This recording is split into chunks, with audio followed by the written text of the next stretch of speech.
네, 여러분 안녕하십니까. 10월 24일 목요일입니다. 마켓나우 1부 시작하겠습니다. 임종현입니다. 네, 고은별입니다.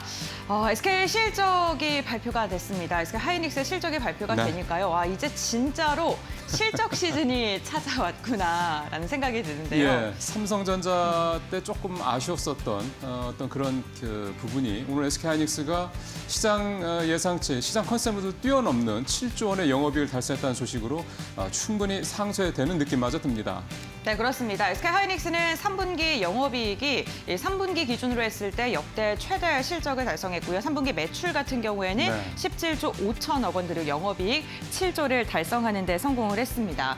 3분기 매출액 같은 경우 지난해와 비교했을 때 93%가량, 그러니까 2배가량 그렇죠. 지금 상승한 것으로 확인이 되고 있고요. 영업이익 같은 경우에도 시장 전망치를 웃도는 어닝 서프라이즈를 발표했는데 지난해와 비교했을 때 흑자 전환되는 데 성공을 했습니다. 오늘 삼성전자가 그 DS 부분에서 5조 한 4천억 원대 실적을 발표할 것으로 지금 전망이 되고 있죠. 아직 추정치로만 확인되고 있습니다만 이 DS 부분을 뛰어넘는 게 이제 기정사실화 될 것으로 보이면서 SK 하이닉스가 과연 오늘 어떠한 주가 추이를 보여줄지 이 부분 주목해 보셔야 될 것 같고요. 또 어제 반도체 기업들이 반응을 미리 했었습니다. 과연 오늘 이슈 소멸로 좀 하락을 할지 아니면은 SK 하이닉스의 컨퍼런스 콜에서 나오는 여러 가지 이야기들로 인해서 반도체 기업들의 기대감이 더 커질지도 한번 기대해 보겠습니다. 근데 단기적인 어떤 주가 흐름에 너무 매몰되실 필요는 없다는 생각이 듭니다. SK하이닉스의 영업이익 7조 달성은 결국 이제 HBM의 어떤 굉장히 좀 공급이 잘 되고 있다. 이쪽이 순항하고 있다는 게 반증이기 때문에요. 그동안에 HBM을 비롯한 이 소위 말하는 이제 AI 반도체 관련된 이런 부분들에 대한 수요 이런 부분들은 걱정을 이제 충분히 덜어냈다라도 볼 수 있어서 결국 TSMC에서 시작된 이 AI 관련된 반도체들의 이런 강한 어떤 성장세가 이제 다음 달 엔비디아로까지 이어진다 그러면 이 부분에 대한 우려는 이제 완전히 사그라들 수 있지 않을까 그런 기대도 가져봅니다. 네, 그렇습니다. SK 하이닉스 지금 실적이 발표가 됐고요. 오늘 또 굵직굵직한 기업들의 실적 발표가 예고되어 있습니다. 현대차 그리고 KB금융, 이와 함께 LG전자까지 실적 발표 예고되어 있는데요. 이 세 종목 모두 다 주주 환원 정책에 대한 기대감이 있는 기업들이죠. 컨퍼런스 콜에서 과연 어떠한 또 이야기를 내놓을지 이 부분도 주목해 보시면 좋을 것 같습니다. 자, 오늘 좀 아침부터 좀 저희도 좀 풍성한 마음으로 하루를 시작할 수 있을 것 같습니다. 마켓나우 1부 시작하겠습니다. 자, 첫 번째 모닝 체크로 바로 넘어가도록 하겠습니다. 이 우크라 러시아나 전쟁 이게 사실은 만 2년 넘어서 이제 3년 차로 접어들어서 이제는 좀 어느 정도 끝날 때가 된 게 아닌 이런 생각이 들던 차에 이 북한군 참전이라고 하는 이런 돌발 변수가 생겼습니다. 미국에서 공식적으로 북한군 참전을 좀 확인을 해줬다라는 기사도 오늘 아침에 외신에서 나오기도 했고요. 북한군이 러시아 우크라이나 전쟁에 참전한다는 거의 의미는 이렇게 해석이 됩니다. 그러니까 이를테면 이제 이라크 전쟁, 쿠웨이트 전쟁 이런 데처럼 미사일이 이제 왔다 갔다 하는 이런 식의 초첨단 이런 현대전이 아니라 병력과 그다음에 포탄과 수류탄과 기관총과 이런 식의 소위 말하는 재래식 전쟁이 지금 바뀌고 있다. 이런 쪽으로 러시아 우크라이나 전쟁이 계속해서 소모전 양상으로 가고 있다. 이제 이런 의미가 되겠습니다. 자, 우크라이나 전쟁 관련돼서 좀 제가 오늘 좀 드리고 싶은 말씀이 이게 이제 재래식 전쟁이라는 거에 대한 의미가 뭐냐라는 건데요. 결국은 가장 대표적인 게 이 포탄을 이제 쓴다라는 얘기가 좀 되겠습니다. 표를 하나 좀 준비한 게 있는데요. 이 사진에서 보시는 이게 155mm 포탄입니다. 이게 이제 우리나라의 이제 주력 포탄이 되고요. 러시아가 지금 쓰고 있는 포탄은 북한이 쓰는 거랑 같이 152mm짜리 폭탄입니다. 우리 쪽이 이게 155mm는 이제 미국을 중심으로 해서 서방 국가들이 주로 쓰고 있는 이제 지름이 되는 그런 포탄이 되겠는데 이게 사실은 다음 표로 한번 가보면 좀 말씀을 드리는 게 나을 것 같은데요. 한 달 기준으로 봤을 때 우크라이나가 쓰는 155mm 포탄이 10만 발이 되고요. 러시아가 25만 발이나 됩니다. 그러니까 이미 2년 동안 계속 이런 식의 소모전이 좀 진행이 되면서 두 나라 모두 이 포탄은 사실 이미 다 이제 재고가 소진이 된 상태고요. 그래서 이제 우크라이나는 서방 쪽에서 러시아는 이제 북한이라든가 이런 중국 쪽에서의 포탄을 지금 공급을 좀 받고 있는 그런 상황입니다. 북한이 155mm 포탄을 러시아에다 공급한다는 건 이미 확인된 사실이고요. 그러면 이제 우크라이나는 어떻게 하고 있냐? 지금 일단 유럽과 미국에서 155mm 포탄을 좀 공급받아서 쓰고 있는 그런 상황인데 미국도 재고가 거의 다 됐고 유럽 쪽은 이미 재고가 거의 다 소진됐다고 합니다. 근데 이 155mm 포탄을 대량으로 빠른 시간 내에 증설을 해서 더 많이 생산할 수 있는 유일한 나라가 사실 우리나라입니다. 어제도 풍산이나 한일단조 같은 이런 방산 관련주들이 강한 모습을 보였던 것도 결국은 이런 식의 소모전들이 계속 되다 보면 국내에서 이 155mm 포탄을 비롯한 이 폭탄 관련된 어떤 그런 재료들의 어떤 그 수출이 늘어날 수밖에 없는 상황이고 아직은 한국 정부가 우리나라 정부가 우크라이나에 대해 직접적으로 무기를 지원하다 이런 얘기는 하지 않습니다만 북한군이 참전했기 때문에 기존에 있는 우리 정부의 이 스탠스의 입장에 변화가 생길 수밖에 없는 상황입니다. 또 정부도 그런 얘기를 좀 하고 있고요. 그래서 만약에 우리나라 이 방산업체들이 우크라이나에 직접 이 포탄을 수출할 수 있는 상황까지 된다 그러면 이제 흔한 말로 K-방산의 대열에 우리나라 포탄과 수류탄, 그다음에 총탄 이런 세례식 무기까지 이제 다 포함이 될 수 있게 됐다. 어떤 K-방산의 확장성이 이제 가시화되고 있다. 이런 말씀을 좀 드릴 수가 있겠습니다. 모닝체크 여기서 마치겠습니다.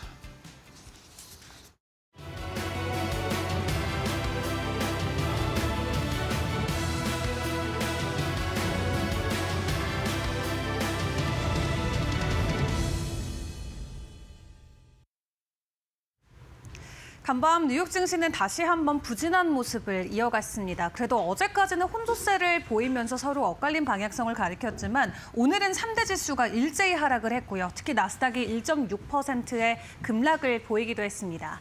오늘 밤 뉴욕 증시에 부담이 됐던 건 다시 한번 국제금리의 상승이 될 것 같고요. 이런 상황이 이어지다 보니까 현재 연준의 동향 그리고 전반적인 경제에 대한 상황이 꼭 점검을 해봐야 되는 상황이 되었습니다.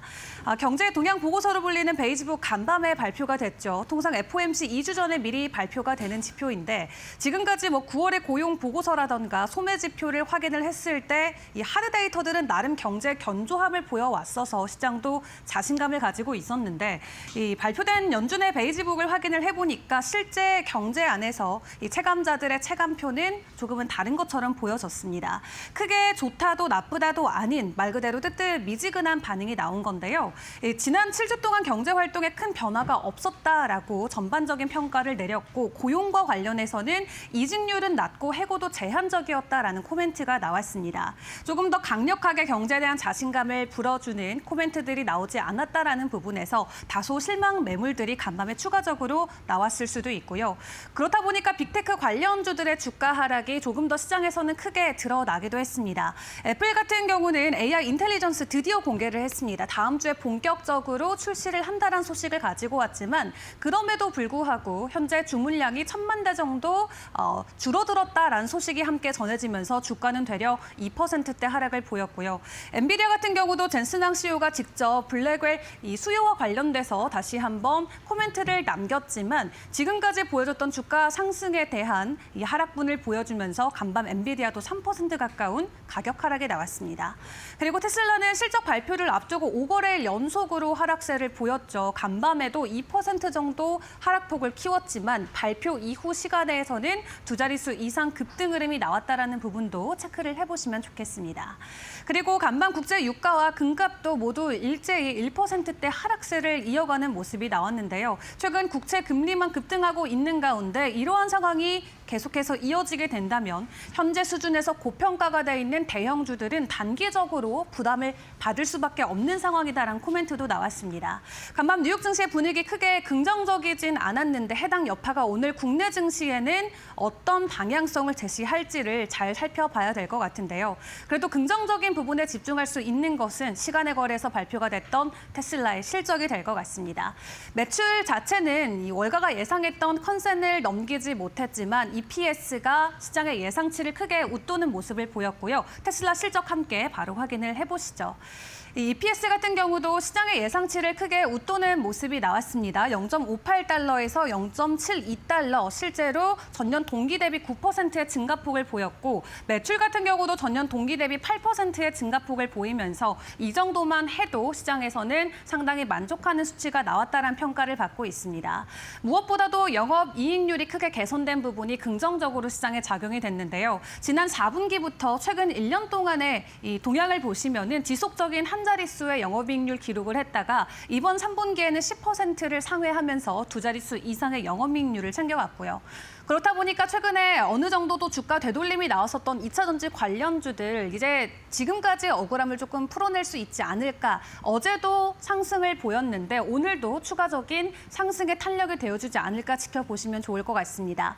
그 전날에는 GM이 먼저 발표했던 실적의 힘을 입어서 2차전지 관련주들 선제적으로 움직임 보였는데 오늘 테슬라 실적까지 함께 받았기 때문에 추가적인 급등 흐름이 나올 수 있을지 오늘 개장 상황 지켜보시고요.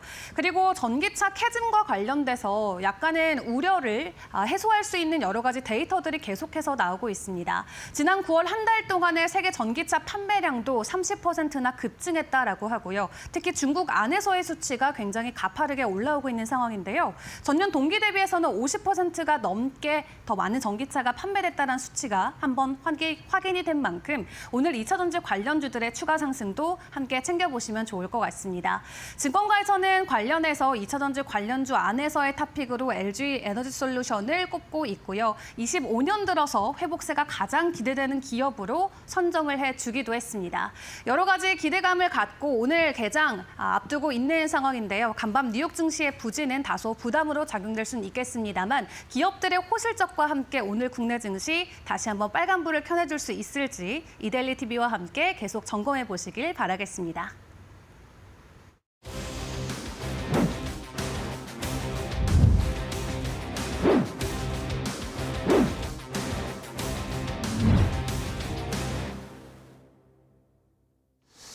예, 이슈레다 첫 번째 이슈로 넘어가기 전에 잠깐 GDP 속보 말씀을 드리는 게 좋을 것 같습니다. 3분기 GDP 0.1% 성장을 했는데 이게 한국은행 전망치 0.5%였으니까 5분의 1 토막이 난 거죠. 좋지는 않습니다. 다행스러운 거는 그래도 좋은 얘기를 좀 먼저 하는 게 낫죠. 민간 소비가 0.5% 증가했다는 부분들 이게 좀 있고요. 설비 투자도 6.9% 늘어난 거 있고 건설 투자는 여전히 부진하긴 합니다만 민간 소비와 설비 투자가 긍정적인 모습이 나타나는데 역시 중요한 건 수출이죠. 수출이 좀 좋지는 않습니다. 수출이 성장 기여도가 마이너스 0.8%포인트로 나왔다라는 거. 그러니까 수출이 계속해서 뭔가 좀 힘이 빠지고 있는 모습이 나타났다는 게 좀 걱정이긴 한데 지난 10월 20일까지의 수출 상황을 보면 전체적으로 수출이 뭐 그냥 나쁘지는 않은데요. 반도체 수출이 30% 넘게 계속 증가를 하는 모습까지는 보여서 일단 전체적으로 아주 뭐 상황이 이렇게 뭐 문제가 있다 이렇게 볼 수 있는 상황은 아닌 한데 전체적으로 좀 힘이 조금 빠지고 있다는 부분은 분명히 좀 나타나고 있어서 이런 상황이라면 결국은 내수 쪽에서 뭔가 반등의 포인트를 만들어주지 않는다면 우리 경제가 연간 성장률 전망치를 달성하는 것도 좀 자꾸 좀 어려워진다는 느낌이 드는 그런 모습들이 나타나고 있습니다. GDP 관련해서는 좀 더 자세한 내용을 좀 준비해서 말씀을 드리도록 하고요. 본격적으로 이슈 첫 번째로 넘어가도록 하겠습니다. 정부와 여당이 반도체 특별 법안 마련에 잠정 합의했습니다. 지금까지는 반도체 기업에 대해서 세제 혜택을 지원했다면 앞으로는 직접 보조금 형태로 지급할 가능성이 거론되고 있는데요. 여기에 최근 광노정 SK하이닉스 최고 경영자는 고대역폭 메모리 등 인공지능 관련 메모리 반도체 업황에 대해 내년에도 괜찮을 것이라고 내다본 만큼 AI 시장 확대와 정부 지원으로 국내 반도체주들의 앞으로도 기대되고 있는 상황입니다. 반도체주들의 앞으로의 방향성 지금부터 알아보시죠. 자, 이슈레다 본격적으로 시작해보죠. 오늘 박정식 파트너, 곽유정 파트너 두 분 나오셨습니다. 어서 오십시오. 네, 안녕하세요. 반도체 특별법안, 이 이슈는 박정식 파트너 준비해 오셨는데요. 네. 예, 좀 정리를 해볼까요? 네, 간단하게 이제 정리를 해드리면요. 정부와 여당이 이제 반도체 사업을 지원할 수 있는 이 근거를 담은 반도체 특별법안 마련에 잠정 합의를 했다고 합니다. 그래서 당정은 조율을 끝에 직접 보조금 지원을 명시하지 않기로 했지만 반도체 산업을 보조하기 위해 정부의 재정 지원을 할 수 있다는 포괄적인 규정을 담기로 합의를 하였습니다. 그래서 이제 정부가 다양한 방식의 예산을 투입을 통해서 이 보조금 성격의 지원을 할 수 있도록 여지를 준 상황인데요. 정부와 여당은 이제 재정을 지원할 수 있다는 근거 조항을 이제 앞으로 마련하기로 했고, 보조금 직접 지원이 아닌 포괄적인 재정 지원 조항을 넣는 것으로 합의를 한 상황입니다. 원래 이제 여당은 이제 보조금을 직접적으로 지급해야 한다는 입장이었고, 정부 같은 경우에는 금융 지원, 세제 세제 공제 방식으로도 충분하다는 입장이었습니다. 하지만 뭐 이제 이런 것들을 이제 어느 정도 합의를 거치면서 예. 지금 당장은 하지 않더라도 반도체 특별법에 이 직접 보조금 지급을 위한 근거 조항이라도 우선 담고 구체적인 지원 대상과 규모는 새로 설치될 대통령 직속 반도체 산업 특별위원회에 맡기자는 입장입니다. 그래서 재정 부담을 덜기 위해 일단 뭐 중소 중견 기업을 우선적으로 먼저 지원을 하고 여력이 된다면 이 대기업에도 보조금을 지원할 가능성을 좀 열어두자. 예. 자, 이런 식으로 현재 이제 합의를 하였기 때문에 이제 이런 이슈가 나오면서 어제 이 기관의 강력한 순매수가 이제 반도체 쪽에 유입이 됐고 뒤늦게 이제 외국인까지 동참을 하면서 긍정적인 수급이 이제 유입이 되고 있는데요. 이러한 지금 보조금 지급 같은 경우에는 해외에서 이미 경쟁적으로 지금 진행이 되고 있는 상황입니다.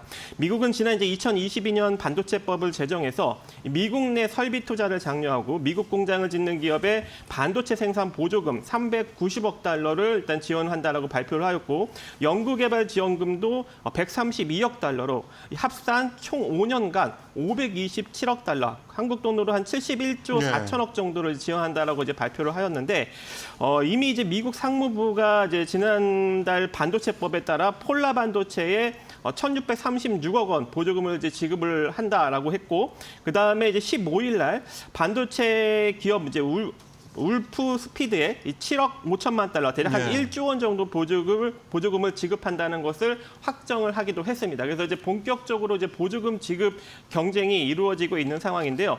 일본도 지금 이러한 경쟁에 동참을 한 상황인데 네. 이 세계적인 파운드리 업체인 TSMC가 일본 구마모토현에 2개의 공장을 이제 짓기로 결정을 하면서 일본은 약 10조 원을 넘는 보조금을 지급을 하였습니다. 그래서 한국 정부도 이제 뒤늦게 예. 동참을 하기 시작했는데 지난 16일 8조 8천억 규모의 반도체 생태계 종합 지원 계획을 발표를 했었죠. 네네. 근데 여기서는 일단 뭐 저리 대출 펀드, 그 저리 대출과 그리고 이런 금융 지원, 그리고 연구 개발 지원, 도로 용수 전력 등 인프라 구축이 이제 주된 내용이기 예. 때문에 아무래도 좀 공격적인 보조금 지원과는 좀 거리가 있는 그런 알겠습니다. 상황입니다. 예. 그래서 앞으로 이제 이러한 것들이 어느 정도 이제 네. 안착이 되려면 이제 기술 인력 그리고 자금력, 전력, 데이터 이런 좀 전반적인 것들이 어느 정도 좀 구축이 돼야 되는데 예. 현재 발전 용량이 이제 144기가와트 정도 수준이 되는데 우리 전력 발전 용량이 근데 이제 2030년까지는 이거에 비해 한 50% 정도가 더 필요하다고 합니다. 예, 그래서 알겠습니다. 앞으로 이제 원전 쪽도 같이 한번 주목을 해보시면 좋지 않을까라고 생각을 하고 있어요. 예, 차차 좀 더 안에서 좀 풀어보죠. 네. 자, 박정식 파트너의 이 반도체 특별법안 이 이슈를 가져온 배경 설명을 자세하게 잘 들었고요. 자, 고은별 앵커 통해서 전반적인 관련주들 한번 쫙 정리를 한번 해보겠습니다.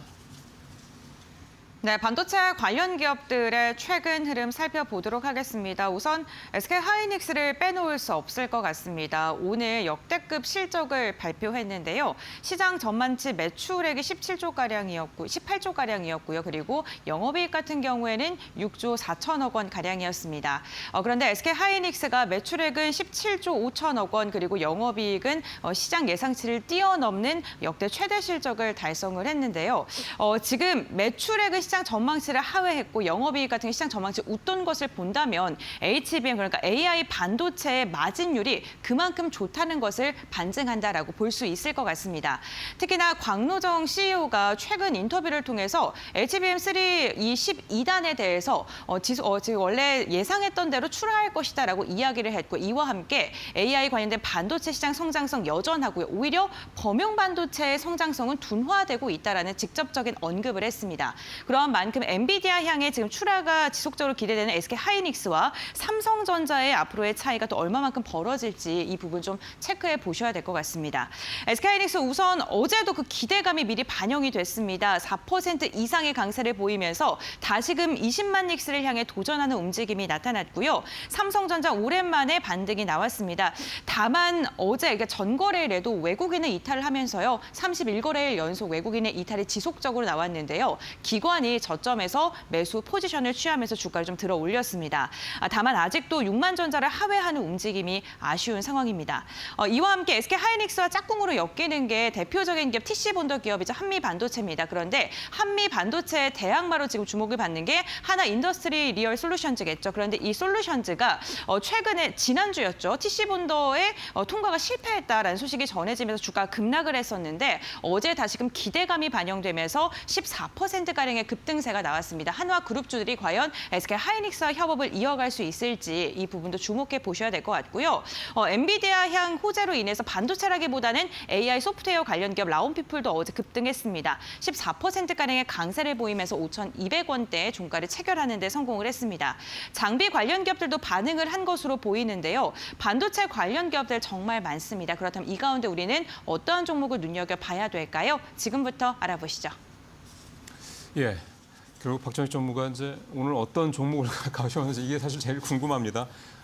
이 반도체 페퍼 언뜻 보면 삼성전자에 대한 부분들이 좀 많이 느껴지기도 하고 그래서요. 실제로 좀 그렇게 보십니까? 네, 삼성전자를 언급을 안 할 수가 없죠. 그러니까요. 최근에 이제 주가가 많이 이제 부진했기 때문에 네. 일단 뭐 파운드리 사업 부진과 이 고대역폭 메모리 부진 등이 이제 외국인 투자자의 이제 투자자들한테 이제 소외감을 일으키면서 이제 외국인 투자자들의 매도력이 지속적으로 이어지고 주가 또한 현재 이제 부진을 면치 못하고 있는 그런 상황인데요. 어제 이제 이런 이제 반도체 특별법 관련 이슈가 나오면서 간만에 이제 기관이 강력하게 순매수를 해주면서 바닥에서 양봉 하나를 만들었습니다. 그래서 이제는 이제 우리가 바닥이 나오지 않았나 그렇게 이제 생각을 하고 있기 때문에 여러분들이 이제 지금부터 삼성전자를 한번 눈여겨 보시는 것도 괜찮지 않을까 생각을 하고 있는데요.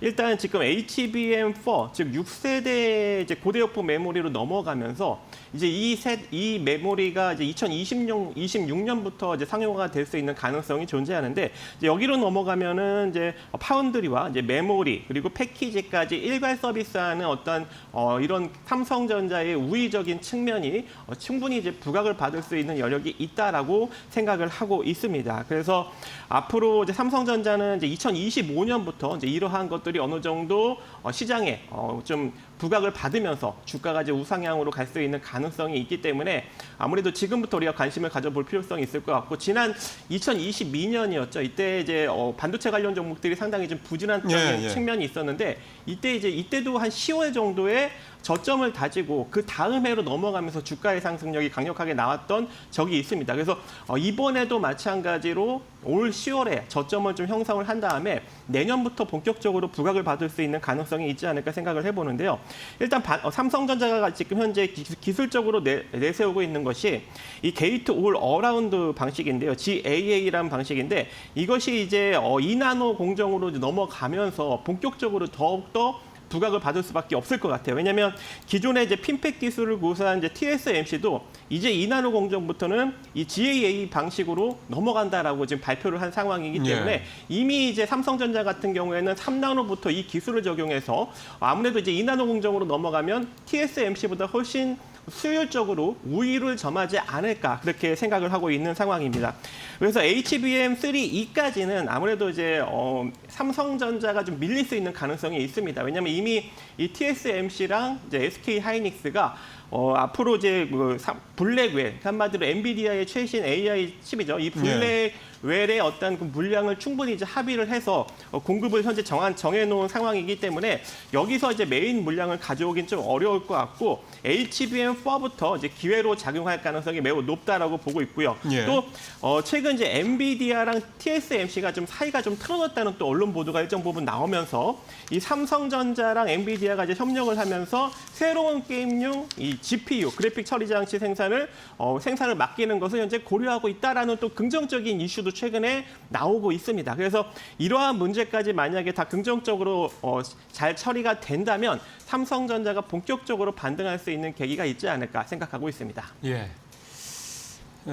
반도체 특별법 사실은 이제 결국 이제 직접 보조금을 주느냐 마느냐 이게 가장 큰 화두인데 뭔가 그런 우회로를 좀 만들었다라는 게 가장 눈에 띄는 내용이 됐는데 이제 우리 박정희 전문가는 삼성전자를 가장 혜택을 볼 수 있을 만한 관심주로 말씀을 하셨습니다. 자, 곽유정 파트너는 어떤 거 생각이 드셨어요? 네, 저는 반도체 후공정 관련주 가지고 왔는데요. 3분기 실적 발표도 나오고 실제로 이제 회복세가 나오고 있는 모습이 재무적으로 좀 보였기 때문에 가지고 온 기업이라고 볼 수 있을 것 같습니다. 테크윈 가지고 왔습니다. 예. 자, 테크윈 이제 기업적인 분석 잠깐 한번 보도록 할 텐데요. 네.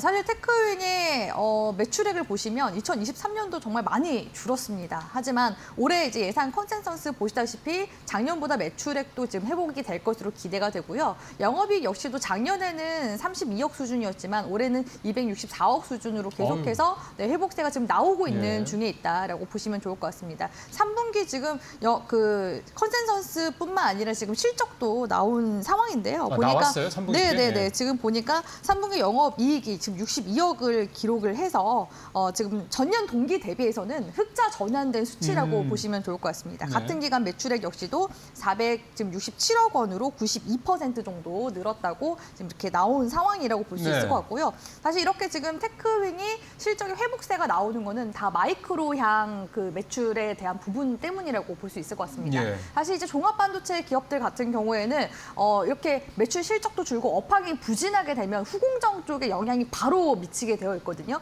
근데 그럼에도 불구하고 마이크론 쪽이랑 지금 지난 8월 달에도 또다시 이제 계약을 맺고 이제 검사 장비를 계속해서 좀 지금 공급을 하고 있는 단계이기 때문에 마이크론 테크놀로지 네, 얘기하신 맞습니다. 거죠? 그래서 2분기도 지금 영업이익 증가율이 한 192% 정도 됐는데 3분기에는 이익 증가율이 지금 이제 1000% 정도가 이제 가까이 됐다라고 이제 보시면 좋을 것 같고요.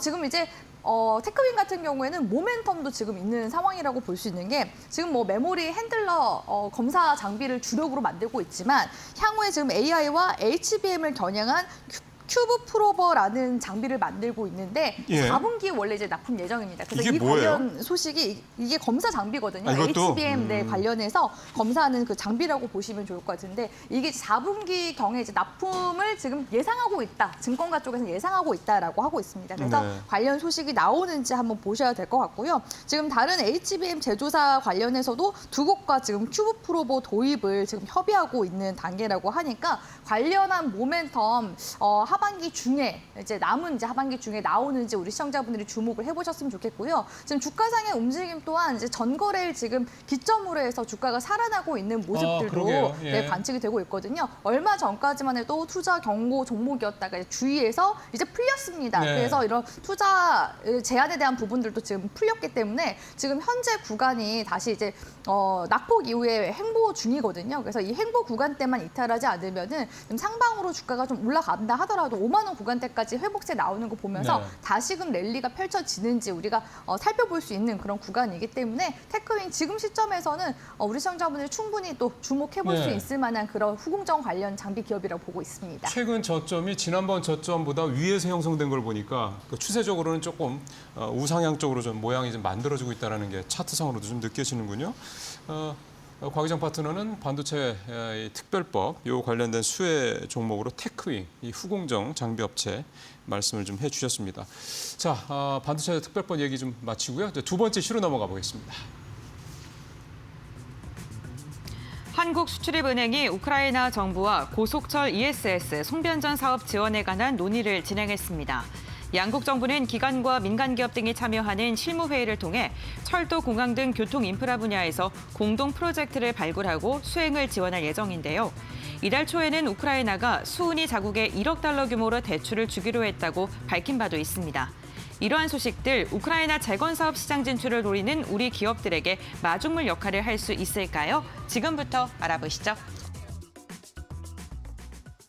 예, 우크라 재건주는 트럼프 후보가 우세한다는 얘기가 나올 때마다 좀 최근에 보면 최근 한 두세 달 사이에 보면 이제 테마주들이 좀 같이 동반해서 오르고 하는 모습들이 싱크풀 그 AI 포착을 통해서 저희가 좀 종종 봤던 테마이기도 한데요. 요즘에 트럼프 대통령의 뭐 당선할 수 높아진다, 전 대통령의 당선할 수 높아진다 얘기가 계속 나오면서 다시 좀 부상을 좀 하는 모양입니다. 오늘 이슈를 가져오신 우리 곽유정 파트너한테 좀 여쭤보겠네요. 제 생각이 맞아요? 네, 일단은 지금 뭐 모멘텀이 다양하게 계속 들어오고 있는데요. 지금 트럼프 수혜 관련해서 지금 들어오고 있는 중이기도 하고, 네.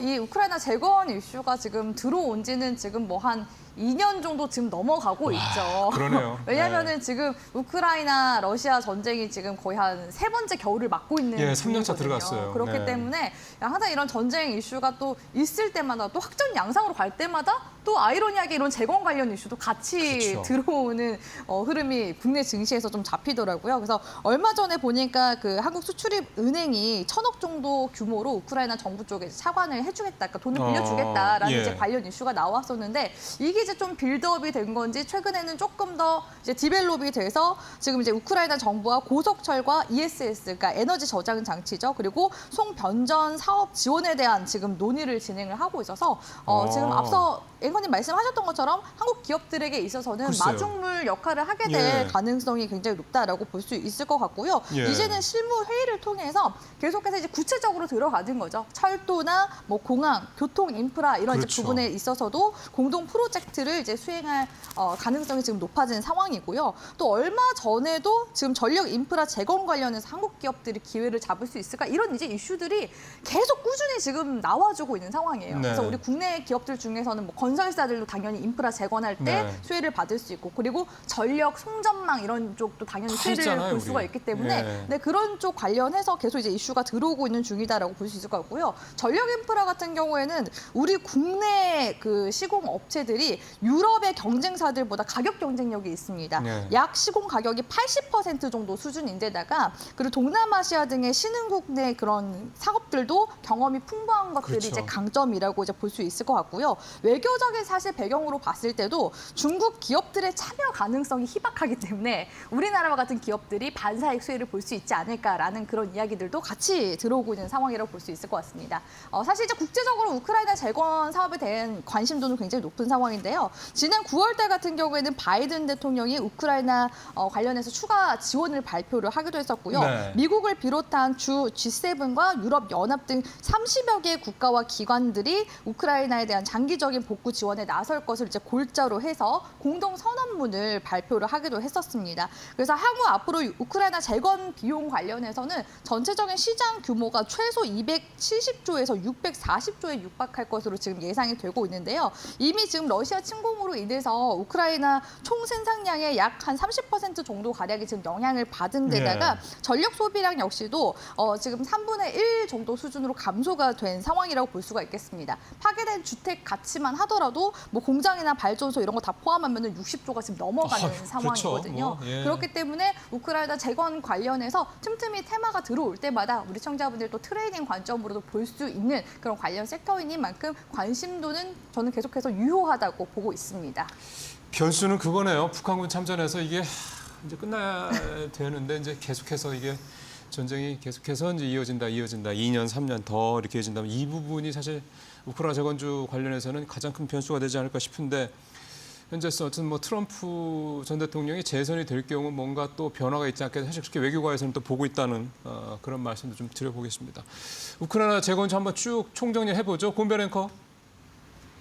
네, 우크라이나 재건 관련 기업들 흐름 함께 확인해 보겠습니다. 미국 대선이 12일가량 앞으로 성큼 다가왔습니다.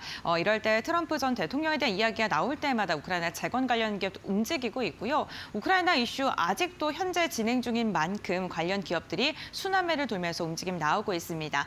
특히나 우크라이나 재건 관련 기업들 가운데 최근 흐름이 가장 좋은 건요. 역시나 방산 모멘텀을 함께 안고 있는 기업들이겠죠.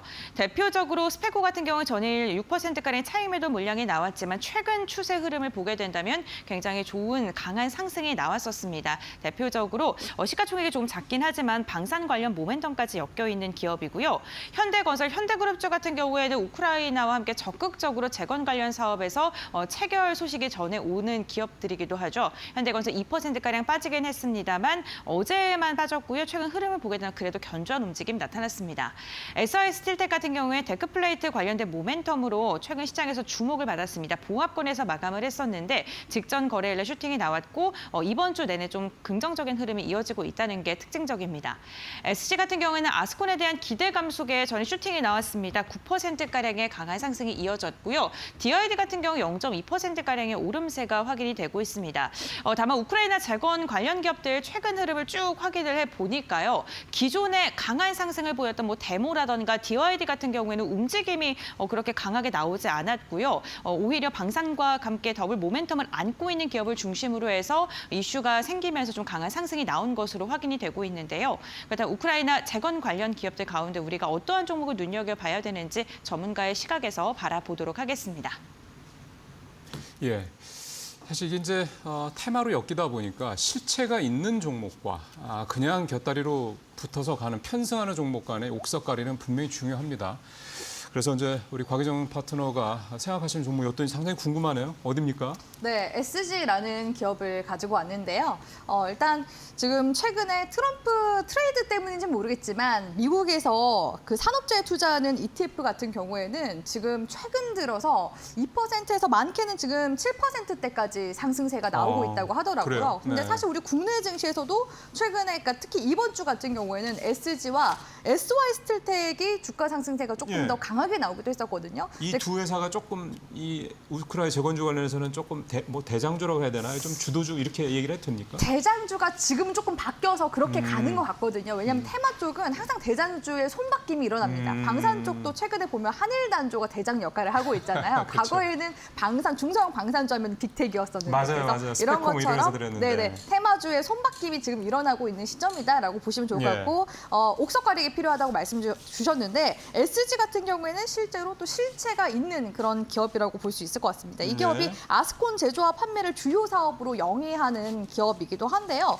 최근에는 그 재련할 때 나오는 부산물을 재활용해서 만든 친환경 에코스틸 아스콘을 지금 만들고 있습니다. 이 아스콘이 도로 깔 때 들어가는 그거죠? 네네, 재료? 아스팔트. 아스팔트. 네, 아스팔트 아. 생각하시면 된다라고 그러면 말씀드릴 이제 수 있을 것 확실히 같고요. 도로 재건하고 이런 데는 확실한 인프라네요. 그렇죠. 그러다 보니까 이제 해외 쪽에서도 사실 이런 부분들이 또 많은 수요가 있거든요. 인도네시아 같은 경우 수도 이전에 대한 그런 부분들도 그렇죠. 있고요. 매년 이제 10월 달마다 다시 그 도로를 이제 깐다고 합니다. 그렇기 때문에 인도네시아와도 지금 현재 그 해외 지금 진출이 지금 되고 있는 그런 상황이라고 이제 볼 수 있을 것 같고요. 예. 최근에 이제 우크라이나 같은 경우에는 우크라이나 방한단이 작년에 SG를 이제 방한했을 당시에 우크라이나 도로 재건 사업 관련해서 이 아까 말씀드렸던 그 에코스틸 아스콘을 활용하는 그런 방안이 논의가 됐습니다. 왜냐하면 우크라이나 네. 같은 경우는 철강 강국이잖아요. 그렇죠. 러다 보니까 그 슬래그라고 하는 그 부산물 배출량이 굉장히 많습니다. 그러니까 아. 이를 활용을 하기에 적합한 환경이라는 거죠. 그럼 그렇기 우크라이나랑 때문에 이미 네트워크도 좀 있는 거네요. 네네, 지금 네트워크도 있는 상황이라고 볼 수 있을 것 같고요. 지난 2월 달에 우크라이나 현지 법인도 이제 만들었고, 그리고 거기에다가 이어서 현지 아스콘 공장 인수도 지금 현재 추진 중에 있다라고 보시면 좋을 것 같습니다. 그래서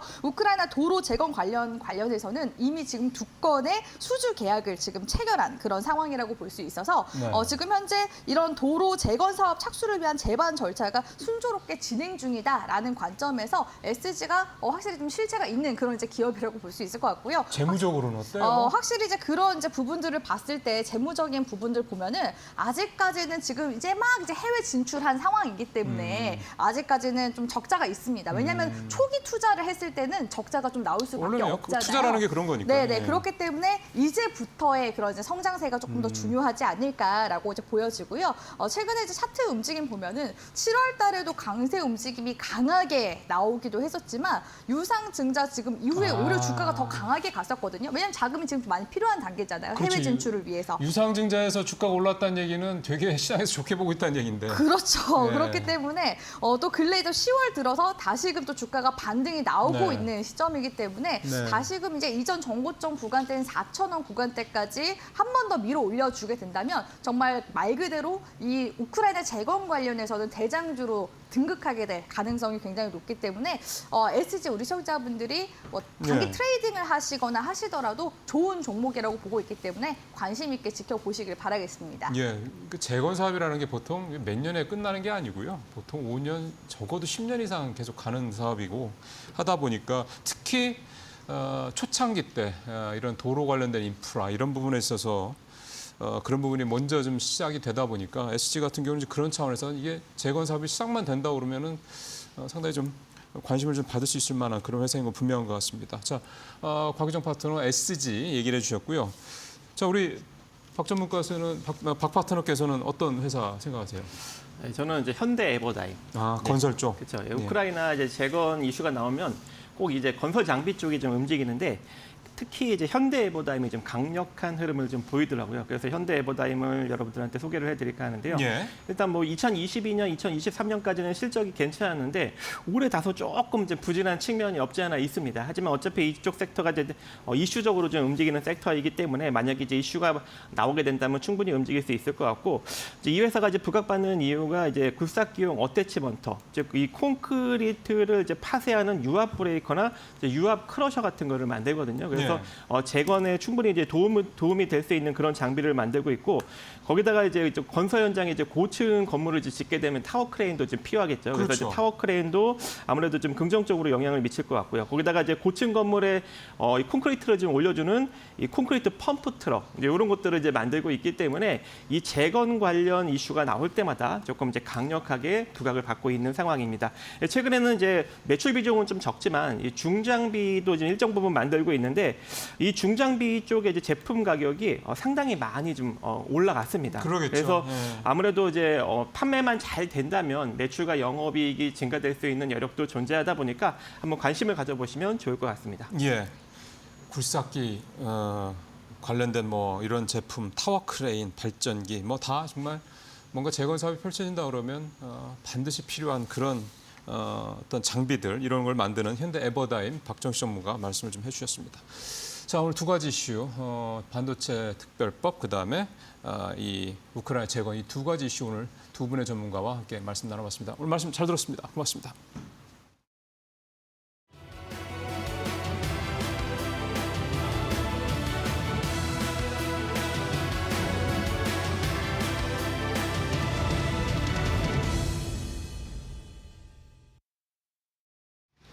마켓 리포트 강민정입니다. 오늘도 함께 두 가지 리포트 통해서 종목 분석해 볼 텐데요. 먼저 살펴볼 리포트는 대신증권의 보고서고요. LG 이노텍에 대해 다뤘습니다. 제목에 3분기와 4분기 실적 부진하다. 그리고 아이폰 16 내에서도 경쟁 심화된다라고 적었습니다. LG 이노텍 부진한 실적을 발표하면서 증권가에서 목표 주가를 하향하는 리포트가 쏟아져 나왔습니다. 그 가운데 대신증권은 기존 30만 원에서 10% 하향 조정하며 27만 원으로 목표 주가를 새로 제시했는데요. 일단 3분기 영업이익과 매출액을 살펴보면 매출액은 컨센서스를 조금 상회했지만 영업이익이 상당히 많이 부진했습니다. 매출액은 5조 6천억 원대 기록했고 영업이익은 1,300억 원대를 나타냈는데요. 대신증권의 직전 추정인 2,600억 원대 대비해서도 반토막 수준이고요. 시장의 컨센서스 2,580억 원 대비해서도 반토막 수준입니다. 목표 주가를 하향할 수밖에 없었던 상황인데 더 자세한 내용 뒷장에서 확인해 보시죠.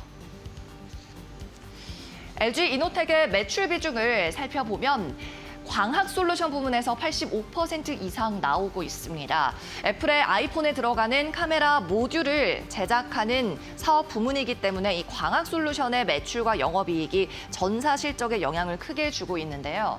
지난 3분기 원달러 환율은 1% 정도 하락했습니다. 이렇게 보면 하락폭이 크지 않은 것 같지만 8월과 9월에는 하락폭이 확대되면서 영업이익률도 함께 끌어내렸고요.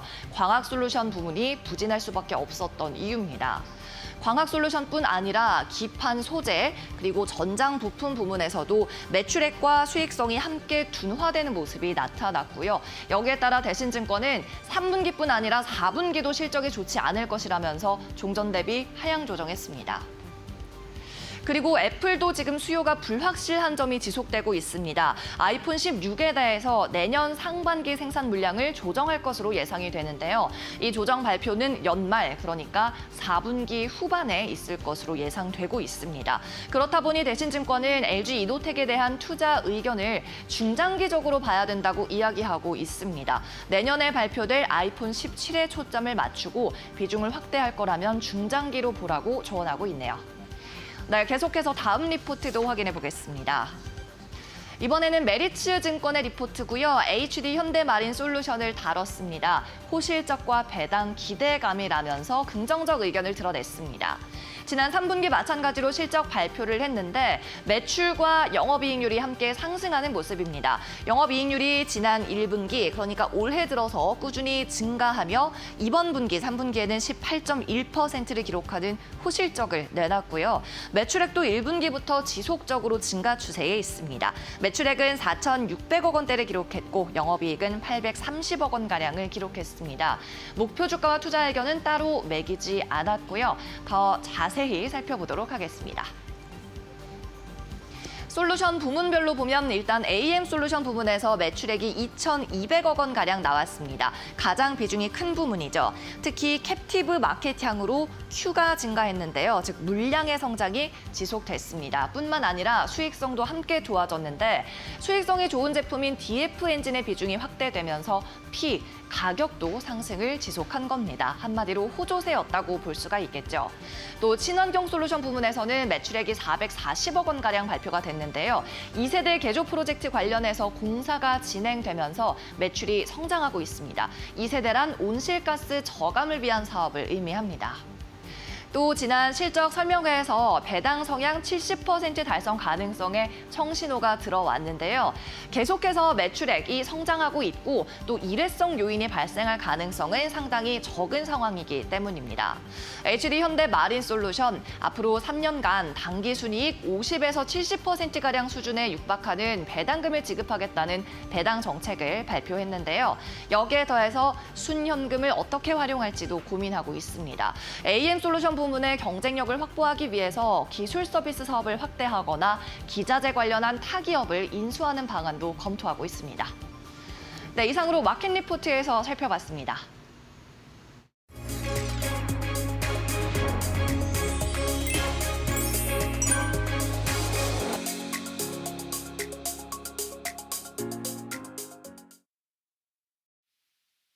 네, 전일 뉴욕 증시가 국채금리 급등 우려에 다우, 나스닥 모두 하락 마감하면서 국내 증시에도 장 초반에는 영향을 줄 것으로 보입니다. 국내 증시는 어제 말씀드린 대로 반등이 나오기는 했습니다. 하지만 아직까지 추세를 상방으로 돌리지는 못한 상황인데요. 그렇기 때문에 언제든지 하방으로 밀릴 수가 있다라고 보셔야 되고요. 시장 움직임에 조금 더 주목해서 대응하시는 게 좋겠습니다. 시장의 방향을 정하기 직전까지 매우 지금 현재 위치가 중요한 위치라고 생각하고요. 계속 관심을 가져야 되는 업종 테마로는 어제도 강조드린 제약바이오주 그리고 4차 산업 관련주입니다.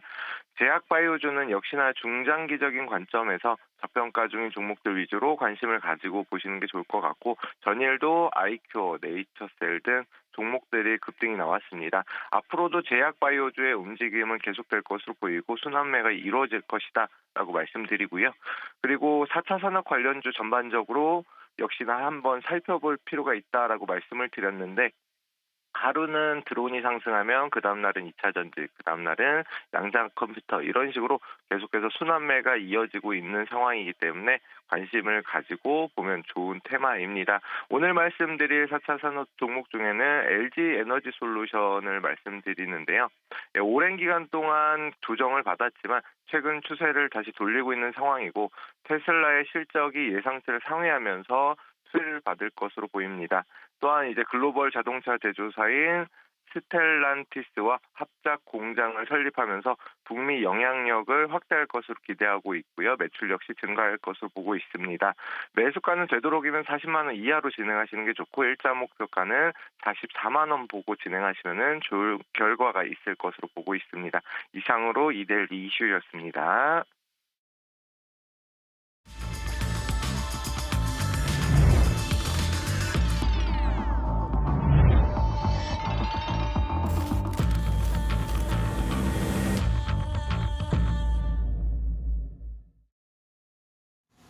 네, 10월 24일 목요일 마켓나우 1부 진행하고 있습니다. 현재 8시 50분 다 돼 갑니다.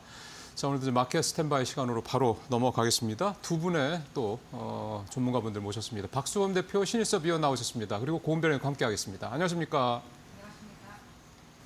네. 일단 오늘 가볍게 좀 출발했습니다. SK하이닉스 영업이익 3분기 영업이익, 분기 영업이익이 7조 원을 넘었다. 이 분기 기준으로 역대 최대치고 이런 흐름이 결국 이제 우리가 이미 예상했던 것보다 좀 더 낮게 나왔다는 점이 또 시장에도 오늘은 좀 글쎄 뉴욕 시장의 이 약세에도 불구하고 좀 우리 시장이 오늘은 좀 따로 좀 가졌으면 하는 그런 바람마저 좀 듭니다. 두 분한테 하나씩 말씀 좀 들어보겠는데요. 박수범 대표 오늘 탑3 어떤 거 생각하십니까? 네, 뭐 첫 번째로 말씀드릴 건 이제 미국의 10년물 채권이 지금 이제 사상 최대 3개월 최고의 수치를 보여주고 있습니다. 지금 4.26까지 좀 돌파하는 움직임을 좀 보여주고 있는데, 자 이런 흐름들을 보여주는 게 아무래도 이제 트럼프와 이제 해리스 간에 이제 미국의 대선이 있다 보니까 그 부분에 있어서 트럼프에 대한 지지율이 조금 올라간다라는 부분들에 있어서 뭐 시장에서는 불확실성이 좀 확대되는 움직임입니다. 그러다 보니까 채권 가격이 좀 올라가고 있는데. 자, 이 부분에 있어서 뭐 크게 그렇다고 해서 국내 시장의 어떤 뭐 큰 웨이브는 좀 보여주지는 않을 것으로 좀 보고 있고요. 아무튼 지금 현재 상황에서는 계속해서 좀 횡보나 아니면 박스피 움직임을 가져갈 것으로 보고 있습니다. 아무튼 SK하이닉스도 오늘 좀 실적 발표를 했는데 그동안 우리나라 반도체 관련 주들이 좀 약세 움직임을 좀 보여주는 흐름들이었습니다. 이 부분을 좀 오늘은 잘 극복해서 새로운 또 상승 추세를 좀 보여주면서 전체적으로 반도체 관련 종목들의 움직임들을 좀 긍정적으로 좀 바라보면서 좀 대응해보자라고 말씀드리고요. 자, 두 번째는 이제 테슬라입니다. 테슬라가 장중에 마이너스를 보여주기도 했었는데 지금 보게 되면 시간외로 이제 8%나 상승했습니다. 자, 실적 발표 이후에 좀 상승한 분위기인데, 자, 이 부분에서 지금 3분기 중국 내 판매량이 역대 최고로 판매가 잘 되었습니다. 24만 9,135대를 판매했다는 내용이 나왔는데, 그동안 이제 미국과 중국 간의 무역 노이즈가 지금 계속해서 발생하는 부분들에 있어서 테슬라가 중국 시장에서 선방했다라는 부분들, 이 부분들 좀 우리가 좀 긍정적으로 바라볼 필요가 있지 않나. 뭐 그렇다면 지금 현재 상황에서는 2차 전지 관련 종목들의 움직임들에 대해서 좀 기대해 볼 만하고요. 그렇다면 LG 에너지솔루션이라든가 삼성 SDI라든가 그리고 LG 에너지솔루션과 관련된 이제 LNF라든가 뭐 관련 종목 LG 화학도 마찬가지고요.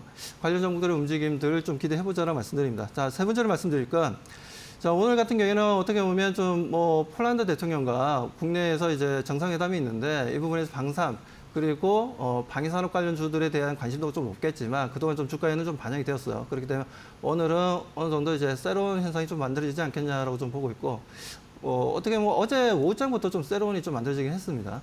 자, 아무튼 그 부분에 있어서 이제 그 부분보다는 일본의 도요타 회장이 오늘 방한을 합니다. 방한하는 이유는 뭐 현대차가 최근에 나왔던 이슈가 있었죠. 휴머노이드 로봇을 공동 개발하자는 부분들이었는데 아무래도 좀 현대차 같은 경우에는 미국의 보스턴 다이내믹이라는 로봇을 가지고 있고 거기에 도요타 같은 경우에는 AI 모델을 좀 가지고 있습니다. 그렇게 해서 서로 간에 윈윈을 할 수 있는 시너지 효과를 발휘할 수 있는 부분들이 있다 보니까 도요타의 회장이 오늘 방한하는 부분들에 있어서 코멘트가 있지 않겠냐. 그래서 로봇 관련주들의 움직임들도 오늘은 좀 양호할 것으로 보고 있습니다. 뭐 그중에서 바라보게 되면 뭐 두산 로보틱스라든가 아니면 레인보우 로보틱스라든지 그리고 SPG와 같은 감속기를 만드는 회사들의 움직임들을 오늘 좀 관심 있게 보면서 대응해보자고 말씀드립니다. 네, 알겠습니다. 이 박수범 대표는 역시나 국채금리의 변동성 가장 먼저 언급을 해주셨고요. 네. 테슬라의 호실적 시간의 강세, 2차 전지 기업들 기대해 볼 만하다. 그리고 도요타 회장이 한국에 이제 방한을 하게 되는데 현대차 그리고 로봇 관련 기업들과 어떤 코멘트를 오고 갈지 이 부분 체크해 보시라라고 탑3 정해주셨습니다. 그렇다면 신일섭 위원은 오늘 탑3 어떤 거 선정하셨을까요? 네, NC소프트의 급등입니다. NC소프트 주주분들은 정말 마음이 아프기도 하고 예전의 영광을 과연 되찾을 수 있을까 하는 의문점에 빠져 있지만 나오지 못하는 삼성전자랑 비슷하죠. 삼성전자는 기간이 뭐 이제 시작이지만 그렇게 긴 기간을 이제 계속해서 그 암흑 속에 지내다 보면은 이제 포기를 하게 됩니다. 지금 이번에 그 넥슨이 아이콘 매치를 열면서 그동안 메이플 캐시를 지르고 뭐 등짝 스매싱을 맞고 넥슨의 돈질에다가 그 현혹돼가지고 돈 갖다 바쳐셨던 그 수많은 젊은이들이 40, 50대가 되어가지고 이제 넥슨에 그동안 투자했던 비용을 돌려받았다. 이러면서 약간 까방권을 인정한 듯한 모습을 보였잖아요. 그런 모습을 NC소프트가 했으면 어땠을까 하는 굉장히 아쉬움이 있습니다. NC소프트는 그런 어떤 계기가 필요하거든요. 근데 지금 그런 계기를 마련할 게 보이지가 않아요. 근데 일단 스로넨 리버티가 우리나라 유저들한테 역시나 외면당했고 결국 그게 글로벌로 나가서 지금 조금 성과를 거두니까 반등하는 건 있으나 아직 갈 길이 멀다. 스로넨 리버티가 왜 글로벌에서 먹혔는지 그 모습을 진작에 국내 유저들한테 했으면 어땠을까? 그렇죠? 너무나 아쉽습니다. 때가 늦은 것 같고요. 그리고 12년 만에 대규모 희망퇴직 프로그램 실시하는데 이제 시작이겠죠. 긴축 경영해야 되고요. 방만한 거 다 잘라내야 됩니다. 그런 고통의 순간이 지나고 나서야 뭐 꽃봉오리가 필까 말까를 논의할 수 있는 수준에 다다를 것 같고요. 뭐 어쨌든 어제의 급등은 반갑지만 갈 길이 상당히 멀다는 거. 산이 너무나 높아서 보이지도 않습니다. 자, 두 번째는 테슬라의 실적 발표를 눈앞에 두고 2차 전지주가 강세를 미리 보였다는 것이죠.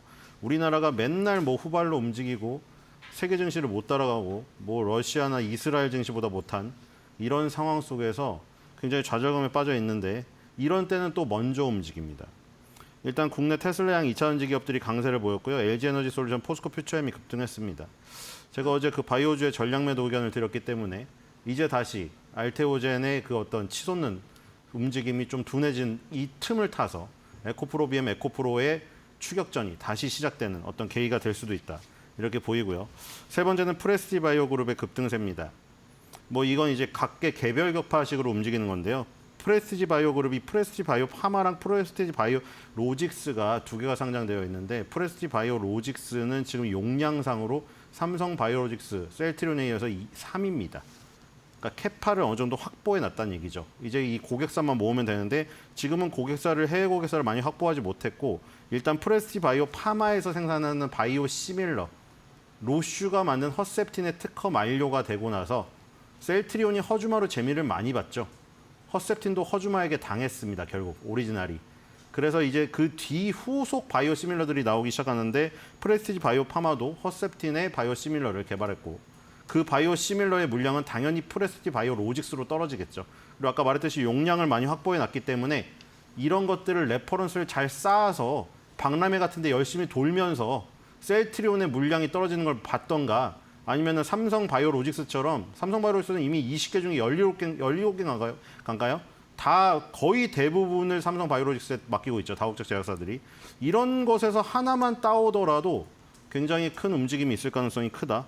그래서 CDMO 바이오 시밀러와 CDMO 기업과 바이오 시밀러 기업을 둘 다 갖고 있는 프레스티 바이오 그룹의 그 두 주식에 주목할 필요가 있다. 이렇게 보입니다. 네. 신의원은 NC소프트, 테슬라 관련된 2차 전지주, 특히 수급적으로 좀 바이오 쪽에서 조금 빠지고 있기 때문에 그런 부분들이 넘어올 가능성이 있다라는 그런 말씀도 해주셨고 어제 또 주가 많이 오른 것도 좀 있고요. 그 다음에 이제 이 CMO 쪽에서 이 프레스티지 바이오 그룹이 좀 수혜를 입을 수 있겠다라는 그런 말씀까지 세 가지 오늘 탑3로 말씀을 해주셨습니다. 자, 57분 56초, 58초 되고 있습니다. 이제 고은별 앵커 통해서 동시효과 사항도 살펴보도록 하겠습니다. 네, 10월 24일 목요일장 국내 증시 예상 체결 지수 함께 살펴보겠습니다. 우선 간밤 미증시가 기술주를 중심으로 낙폭을 보이면서 시장의 조정을 받았죠. 국채 금리에 대한 부담감 그리고 애플의 개별 악재, 엔비디아의 차익 매도 물량 출회로 인해서 나스닥 지수가 1.6% 빠진 채 마감을 했습니다. 오늘 국내 증시 그 영향을 좀 고스란히 받을 것으로 보이는데요. 달러가 여전히 강세라는 점도 부담스럽습니다. 유가증권 시장 0.2%가량 빠지면서 2,592선, 결국에는 어제 회복을 시도했던 2,600선과는 조금 더 멀어지는 모습이 나타나고 있고요. 코스닥 같은 경우는 조금 더 깊게 밀립니다. 0.4%가량 빠지면서 740선 위협을 받으면서 출발할 것으로 보입니다. 그렇다면 시가총액 상위 종목들은 어떻게 출발을 준비 중에 있을까요? 유가증권 시장 보겠습니다. 삼성전자, SK하이닉스가 일제히 하락 출발 준비 중입니다. 삼성전자 1% 이상 빠질 것으로 보이고요. 오늘까지 외국인이 이탈한다면 32거래일째 외국인 이탈이 추산이 됩니다. LG에너지솔루션 같은 경우에는 테슬라 호실적 시간의 급등에 영향받습니다. 2% 이상의 강세 출발 준비 중에 있고요. 삼성 바이오로직스 목표 주가 상향 리포트 실적 발표에 지속적으로 나옵니다. 오늘 0.5% 이상의 상승 출발 기대됩니다. 다음은 6위부터 10위권 보겠습니다. 현대차 보합권 출발 준비 중이고요. 기아는 하락 출발 4% 이상 빠진 채 출발될 것으로 보입니다. 금융주를 다소 엇갈린 시선으로 출발을 준비 중에 있습니다. 코스닥 함께 확인해 보시죠. 2차 전지의 기대감 오늘 좀 나오고 있는데요. 에코프로 그룹주들 일제히 상승 출발 준비 중이고요. 바이오 기업들은 한 걸음 쉬어간 채 시작을 할 것으로 보입니다. 다음은 6위부터 10위권 보시죠. 6위부터 10위권 보게 됐을 때 혼조세가 펼쳐지면서 국내 증시 출발할 것으로 보입니다. 국내 증시 출발합니다.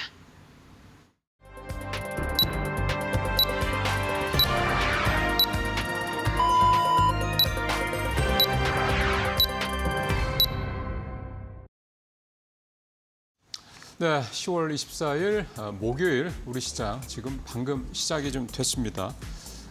미국 시장의 분위기가 오늘 좀 좋지 않고 또 계속해서 이번 주 들어서 좀 계속이죠. 미국의 국채금리가 계속해서 오르고 있는 것에 따른 부담을 일단 뉴욕 시장에서 많이 느끼고 있고 그에 대한 여파가 이제 우리 시장한테도 어쨌든 이번 주에 계속 좀 미치고 있는 상황인데 오늘 아침에 나왔던 SK 하이닉스의 이 어닝 서프라이즈가 이런 어떤 그 그림자들을 조금 더 걷어냈으면 하는 바람을 좀 가져보면서 오늘 시장을 좀 하나하나 좀 보도록 하겠습니다. 현재 0.3% 7포인트 하락해서 2,591 코스피 좀 모습을 보이고 있고 코스닥 0.37% 2.7% 하락해서 742선 나타나고 있는 모습입니다. 네, 본격적인 뭐 출발 상황은 역시 고은별 앵커 통해서 좀 자세하게 좀 들어보도록 하겠습니다. 네, 10월 24일 목요일장 국내 증시 출발을 했습니다. 오늘 양 시장은 일제히 하락으로 출발을 알렸는데요. 아무래도 간밤 미증시가 부진했던 게 우리 시장에도 영향을 미치고 있는 것으로 보입니다. 오늘 유가증권 시장 0.42%가량 빠지면서 2,588선, 코스닥 같은 경우에도 0.4%가량 내리면서 741선에서 출발을 알렸습니다. 국내 증시뿐만 아니라 일본 증시 역시나 오늘 부진한 출발을 알린 만큼 엔달러 강세 이 부분도 좀 체크를 꼭 해보셔야 될 것 같고요. 달러가 지속적으로 지금 강세를 보이고 있다는 점, 미국 대선에 대한 불확실성에 대한 우려감 체크해 보셔야 될 것 같습니다. 그렇다면 이데일리 스핀을 통해서 조금 더 자세한 상황 확인해 보겠습니다. 오늘 국내 증시 굵직굵직한 기업들의 실적 발표가 예고되어 있습니다. 그런 만큼 주가도 반응을 할 것으로 보이는데요. 우선 시가총액 상위 종목군들 보게 된다면 삼성전자 1.52%가량 하락으로 출발을 했습니다. 어제 52주 신저가를 기록하면서 기관들의 매수세가 유입되면서 삼성전자가 상승 마감하는 데 성공했는데요. 오늘은 또 다시 1% 이상의 하락으로 출발을 알렸습니다. SK 하이닉스는 1.12%가량 빠졌습니다. 역대급 실적 발표에도 불구하고 재료 소멸로 좀 해석을 하고 있는 것으로 보입니다. SK 하이닉스 3분기 매출과 영업이익이 모두 다 역대 최대를 기록했습니다.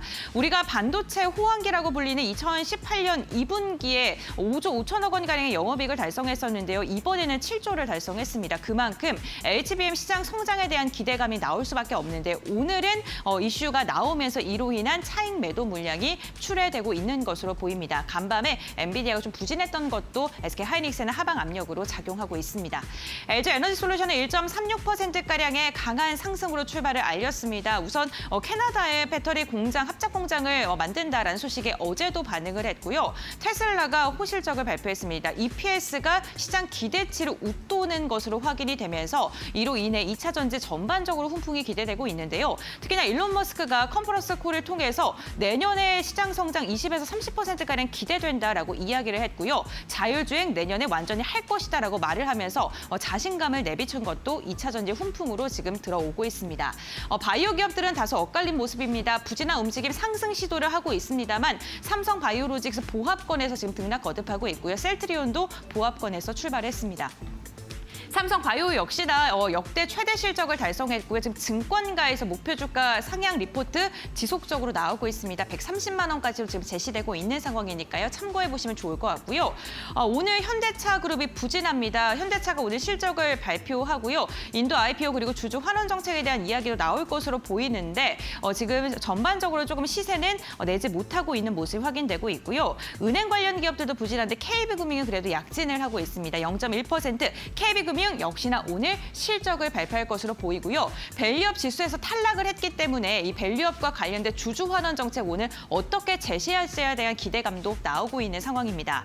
LG화가 포스코홀딩스 경기 민감주 좀 반응하고 있고 오늘 보험 관련해서 삼성생명과 그리고 메리츠금융 지수가 1% 이상 상승하고 있다는 점 특징적인데요. 다만 삼성화재는 2% 이상 빠지고 있고요. 카카오 1% 이상 빠지고 네이버도 0.29%가량 하락을 하면서 오늘 인터넷 대표 주들은 좀 좀 부진한 움직임 확인해 볼 수 있습니다. 그럼 계속해서 코스닥 시가총액 상위 종목군들 함께 살펴보도록 하겠습니다. 오늘 코스닥 시총 상위단 전반적인 종목이 하락으로 출발을 했습니다. 기대가 됐던 동시효과 상황 속에서 1% 이상 상승할 것으로 기대됐던 에코프로 그룹주들이 다소 엇갈린 모습, 특히나 BL이 0.7%가량 빠진 채 출발했고요. 제약 바이오주 어제보다 좀 투심이 위축된 모습입니다. 알테오젠과 HLB 1% 이상 하락으로 출발했습니다. 특히나 의료 미용 기기 관련 기업으로 좀 주목을 받았던 클래시스가 3% 이상 빠지고 있고요. 최근의 흐름이 지속적으로 좋으면서 시가총액 5위권까지 안착했던 리가켄바이오도 2% 이상의 매도 물량이 나오고 있습니다. 게임주들 어제 좋았는데 오늘 펄어비스 같은 경우는 2% 이상 차익 매도 물량이 출회되고 있는 것으로 보이고요. 전반적으로 흐름이 좋지 않은 가운데 반도체 관련 기업들도 빠지고 있고 엔터주들도 오늘은 한 걸음 쉬어가는 움직임이 포착되고 있습니다.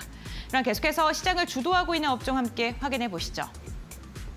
네, 시장을 주도하고 있는 업종, 오늘 시장의 방향성이 그다지 좋지는 않은 것으로 보입니다. 경기 방어주 성향이 있는 통신 업종을 중심으로 해서 오늘 상승력이 나오고 있고요. 금융과 증권사, 음식료, 대표적인 경기 방어주들만 상승하고 있는 것이 확인되고 있습니다. 2차 전지는 테슬라의 실적에 대한 기대가 그 호실적에 대한 해석이 긍정적으로 작용하면서 오랜만에 반응하고 있고요. 지정학적 리스크로 인해 방산 관련된 기업, 특히나 오늘 폴란드와 함께 정상회담이 진행될 예정이기 때문에 방산과 원전의 반응도 좀 체크를 해보셔야 될 것 같습니다. 간밤 국제유가가 하락했지만 정유 같은 경우에는 보합권 수준에서 움직임 이어가고 있습니다. 시장의 분위기는 좀 그다지 좋지는 않아 보입니다. 그렇다면 전문가들은 오늘 개장 직후에 시장 어떻게 해석하고 있을까요? 지금부터 알아보겠습니다.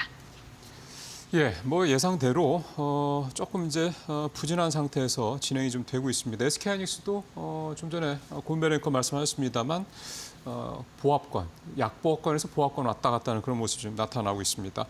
자, 두 분한테 출발 상황 한번 좀 분석을 좀 해보도록 하겠습니다. 박 대표는 출발 상황 어떻게 보고 계십니까? 네, 일단 지금 이제 아침 시작하자마자 일부 좀 매도 물량이 좀 강하게 좀 나오는 분위기였습니다. 하지만 지금 이제 장 시작된 지 한 6분이 좀 지났는데, 자, 지금 상황에서는 제가 장전에 말씀드린 대로 테슬라로 인해서 2차 전지주들의 움직임이 좋을 것이다라고 말씀을 드렸는데, 말씀드린 대로 LG에너지솔루션이 지금 현재 3% 정도 상승 분위기를 만들어주고 있고요.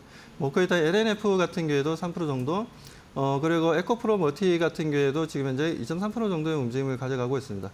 포스코 퓨처엠도 좋은 움직임 좀 보여주고 있고요. 그래서 오랜만에 지금 현재 어떻게 보면 그동안 좀 최근에 계속해서 조정을 좀 받았었죠, 2차 전지 쪽에. 하지만 다시 한번 좀 상승 분위기를 좀 만들어주고 있는데, 자, 이런 부분들은 아무래도 지금 현재 전기차 판매량 쪽보다는 아무래도 지금 ESS 쪽에 판매량이 좀 많이 좀 글로벌 시장에서 늘어나고 있다는 부분들, 미국 시장을 비롯해서 유럽 시장도 마찬가지죠.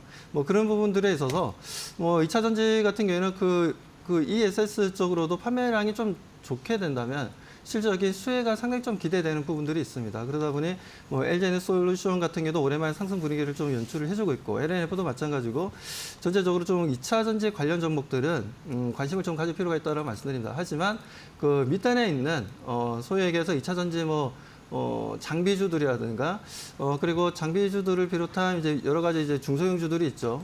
소재 쪽도 소재 쪽은 올라가는 분위기입니다만, 아무튼 지금 현재 그쪽으로는 그쪽으로는 조금 시가총액이 좀 작은 종목들 같은 경우에는 좀 대응하기엔 좀 부담스럽다라고 좀 말씀을 좀 드리고 싶어요. 그렇기 때문에 좀 2차 전지를 대응하시더라도 시가총액이 좀 큰 종목들을 대형주들을 좀 더 대응하시는 게 우리 시청자분들이 단기적으로 수익을 만드는 데 있어서도 심리적인 안정감을 가져가면서도 수익을 좀 만들어낼 수 있으니까요. 그 부분에 대해서 관심 좀 가지시고요.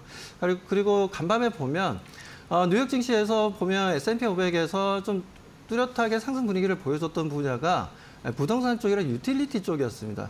특히 유틸리티 쪽의 움직임이 좀 괜찮았는데, 아니나 다를까 한국전력이 지금 현재 기업용 전기료를 10% 이상 인상했던 부분들이 있는데, 그 부분에 있어서 한국전력이 어제도 좋은 움직임을 보여줬다 윗꼬리를 크게 달았죠. 하지만 다시 또 움직이고 있습니다. 그만큼 지금 현재 재무 상태가 조금 더 지금보다는 최악의 순간을 좀 피하면서 부채 비율도 좀 낮아지면서 앞으로 좀 괜찮아지지 않겠냐라는 기대감이 좀 묻어져 있다라고 좀 봐야 될 것 같고요. 그러다 보니까 한국전력 같은 경우도 2% 정도의 상승 분위기를 좀 만들어주고 있는데, 한국전력 지금이라도 좀 매수 대응하는 것도 저는 좀 긍정적이다라고 좀 말씀을 좀 드리고 싶습니다. 자, 거기에다가 지금 이제 방위산업주들도 움직이고는 있지만 아직까지 좀 약한 움직임입니다. 아직까지 정확한 방향성을 잡지는 못하고 있는 흐름들이고 오히려 오늘 만에 하나 제가 장전에 말씀드린 대로 방위산업주들이 오히려 폴란드 대통령이 좀 방문하는 부분들에 있어서 하나의 세론이 될 가능성이 있다라고 말씀드렸는데 제가 말씀드린 대로 그런 현상을 좀 보여준다면 오히려 매수를 하신 분들은 일단 홀딩하시고 매수가 그냥 자기 포트폴리오 없으신 분들 같은 경우에는 오히려 5장이라든가 아니면 내일 정도에 대응해 보시는 게 좀 더 방위산업 쪽에 트레이딩 하기에는 상당히 좀 긍정적이다. 좋은 가격대에 매수할 수 있다라고 좀 말씀 좀 드리고 싶습니다. 자, 이렇듯 지금 현재 종목들의 움직임이 등락폭이 좀 큽니다. 전체적으로. 대형주들도 마찬가지예요. 요즘에 급등했다, 급락했다가 오히려 지금 현재 시장 자체가 좀 약간의 불안 심리가 아직 남아있다 보니까 그리고 미 대선도 지금 얼마 안 남아있다 보니까 외국인들의 지금 현재 포지션도 마찬가지고 기관들의 포지션도 마찬가지고 개인 투자자분들도 마찬가지고 다들 눈치 보는 흐름들이에요. 아침에 올랐다가 또 오후에 또 꺾이는 현상도 많이 보여주고 있어서 그런 부분들 데이 트레이딩 물량이 좀 많이 늘어나고는 있지만 그래도 우리가 시장에서 좋게 보고 있고 실적에 대한 기대감이 있는 종목들에 대해서는 계속 꾸준하게 관심을 가지면서 대응할 필요가 있다라고 말씀드리고 싶습니다. 예, 2차 전지, 그다음에 한전, 전기요금 인상 관련해서 그다음에 방산주, 전체적으로 좀 이런 흐름들 오늘 박 대표께서 좀 보고 계시고요. 신 의원께서 오늘 보고 계신 시장 특징 어떤 겁니까? 네, 계속해서 방금 바조의 강세는 방금 바조, 예. 팩트이기 때문에 계속해서 그거를 무시할 수는 없고요. 그리고 어제 거기서 3가지 옵션의 전략을 자세히 드렸습니다. 그 종 안에서 횡으로 움직이는 방법과 방금 바조 이 4개를 왔다 갔다 하는 방법과 아예 방금 바조를 벗어나는 방법 3가지 다 말씀드렸죠. 다시 살펴보죠. 계속 방산이 맨 앞이니까요. 하나 에어로스페이스, LIG 넥스원, 그다음에 현대 로템. 자, 현대 로템, LIG 넥스원 플러스고 하나 에어로스페이스 약보합입니다. 그리고 4등주 풍산이죠. 풍산 1.01, 하나 에어로스페이스 빼고 3개가 다 오르고 있습니다. 그러니까 이 종 안에서 횡으로 움직이는 방법. 하나 에어로스페이스가 가장 뜨거운 1등주니까 자리만 지켜주면 2, 3, 4번에게까지 기회가 온다. 그건 여러 번 얘기를 드렸죠. 하나 에어로스페이스를 보면서 풍산을 대응하는 방법이죠. 그래서 이제 풍산을 대응하시는 분은 하나 에어로스페이스가 무너지지 않는가 그것만 확인하면 됩니다. 하나 에어로스페이스가 저기서 더 지금까지 올라온 폭의 세기만큼 올라갈 운신의 힘은 적다고 분명히 말씀드렸죠. 대신에 그 무너지지만 않은 상태에서 현상 유지만 하면 4등주인 풍산에게 기회가 오고 그리고 이런 것들이 뒷배경도 있죠. 북한이 참전했다는 것은 옛날에 6.25 전쟁이나 제1차 세계대전식으로 재래식 전쟁으로 정말 지긋지긋하게 장기전으로 가는 초입이라는 얘기입니다. 북한군한테 시킨다는 4가지 중에 언론에 뭐가 나왔죠? 참호파기요. 1차 세계대전 공부해보신 분 아시겠지만 참호를 수백만 개를 파가지고 독일군하고 프랑스군이 한 움직임도 옴짝달싹할 수가 없었어요. 앞으로 가면 죽거든요. 그렇게 해서 인력을 쏟아부어서 수천만 명이 죽었습니다. 그런 전쟁이 이제 시작되는 거예요. 지금 최첨단 전쟁은 일어날 수가 없습니다. 그 전장에서 그렇게 따닥따닥 붙어있는 상황에서 자기도 죽거든요. 그러니까 이런 장기전으로 가기 때문에 방산의 모멘텀은 계속 되는데 거기서 이제 높낮이만 따지면 되는 거죠. 그리고 그렇게 재래식 전쟁으로 가면 결국 총알 누가 떨어지느냐 그러게요. 총알 떨어지면 게임 셧다운입니다. 그러니까 풍산같이 포탄 만드는 업체가 이제 4등주이지만 뒤에 불 붙을 가능성이 있죠. 이제 그게 종 안에서 횡으로 움직이는 방법이고요. 그다음에 금융주입니다. 금융주는 1등주가 누구라고 했죠? 메리츠 금융지주, JB금융지주입니다. 그다음에 KB금융, 하나금융지주가 따라오고 있죠. 여기도 마찬가지예요. 메리츠 금융지주를 쥐고 있으신 분들은 계속 수익 극대화를 하면 되지만 늦게 들어가신 분들은 메리츠 금융지주의 모습만 현상 유지만 지켜보면서 하나금융, KB금융지주를 공략하는 법이 있죠. 그다음에 이 안에서 금융주라고 했는데 지금 계속 은행주 위주로 움직이고 있죠. 우리나라는 골드만삭스, 뱅크 오브 아메리카 이런 종합금융사가 없습니다. 아직. 그래서 종 안에서 횡으로 움직이는 방법은 뭐죠? 은행주 다음에 증권주죠.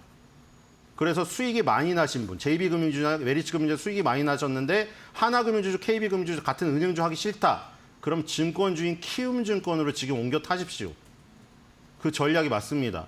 그다음에 바이오는 지금 그중에 가장 뜨겁죠. 그리고 그 줄기 중에 가장 뜨거운 줄기는 뭐라고 했죠? 알테오젠, 리가켄바이오, 에이벨베, 펩트론. 이 기술 수출 플랫폼 업체들. 이미 어제 전략 매도 의견을 드렸고 그 종에서 횡으로 가는 방법은 CDMO로 가는 방법이 있는데 바이오가 너무나 뜨거워서 수익이 많이 나신 분들 위주로 전략 매도 의견을 드린 거예요. 그분들은 이제 선택 2개 중에 하나 하면 되죠. 방금 바조 중에 바이오에서 벗어나서 방금 조 중에 선택을 하던가 아니면 아예 벗어나서 아예 성향 다른 뭐로 가라고 했죠. KTNG, 코웨이, 경동나비엔 이런 쪽으로 가라고 분명히 말씀드렸죠. 그런 선택지가 있는 것이고요. 조선은 방금 바조 중에 가장 약했기 때문에 두 달 정도 조정을 받아놨어요.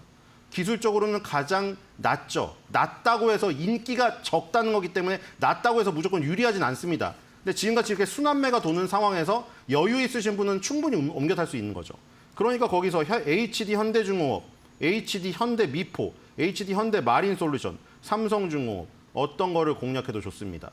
그리고 방금 바주에서 완전 탈출하고 싶으신 분은 뭐라고 했죠? 시장이 어떻게 움직일지 대응하기 어려운 지금 그 불확실성이 펼쳐질 수 있으니 경동나비엔 같은 거 이미 말하고도 또 날아갔어요. 그리고 KTNG, 코웨이, 그다음에 SK텔레콤 같은 이렇게 천천히 움직이지만 안정적인 거. 왜냐하면 우리 지뢰찾기 게임도 해보셨죠? 지뢰찾기 게임에서 처음에 어떻게 하죠? 처음에 운으로 따다다닥 해서 많이 핀 다음에 그다음에 신중하게 해야 되죠. 천천히. 바로 그 전략입니다. 여러분들은 이 3가지 옵션 중에서 선택을 하시면 될 것 같습니다.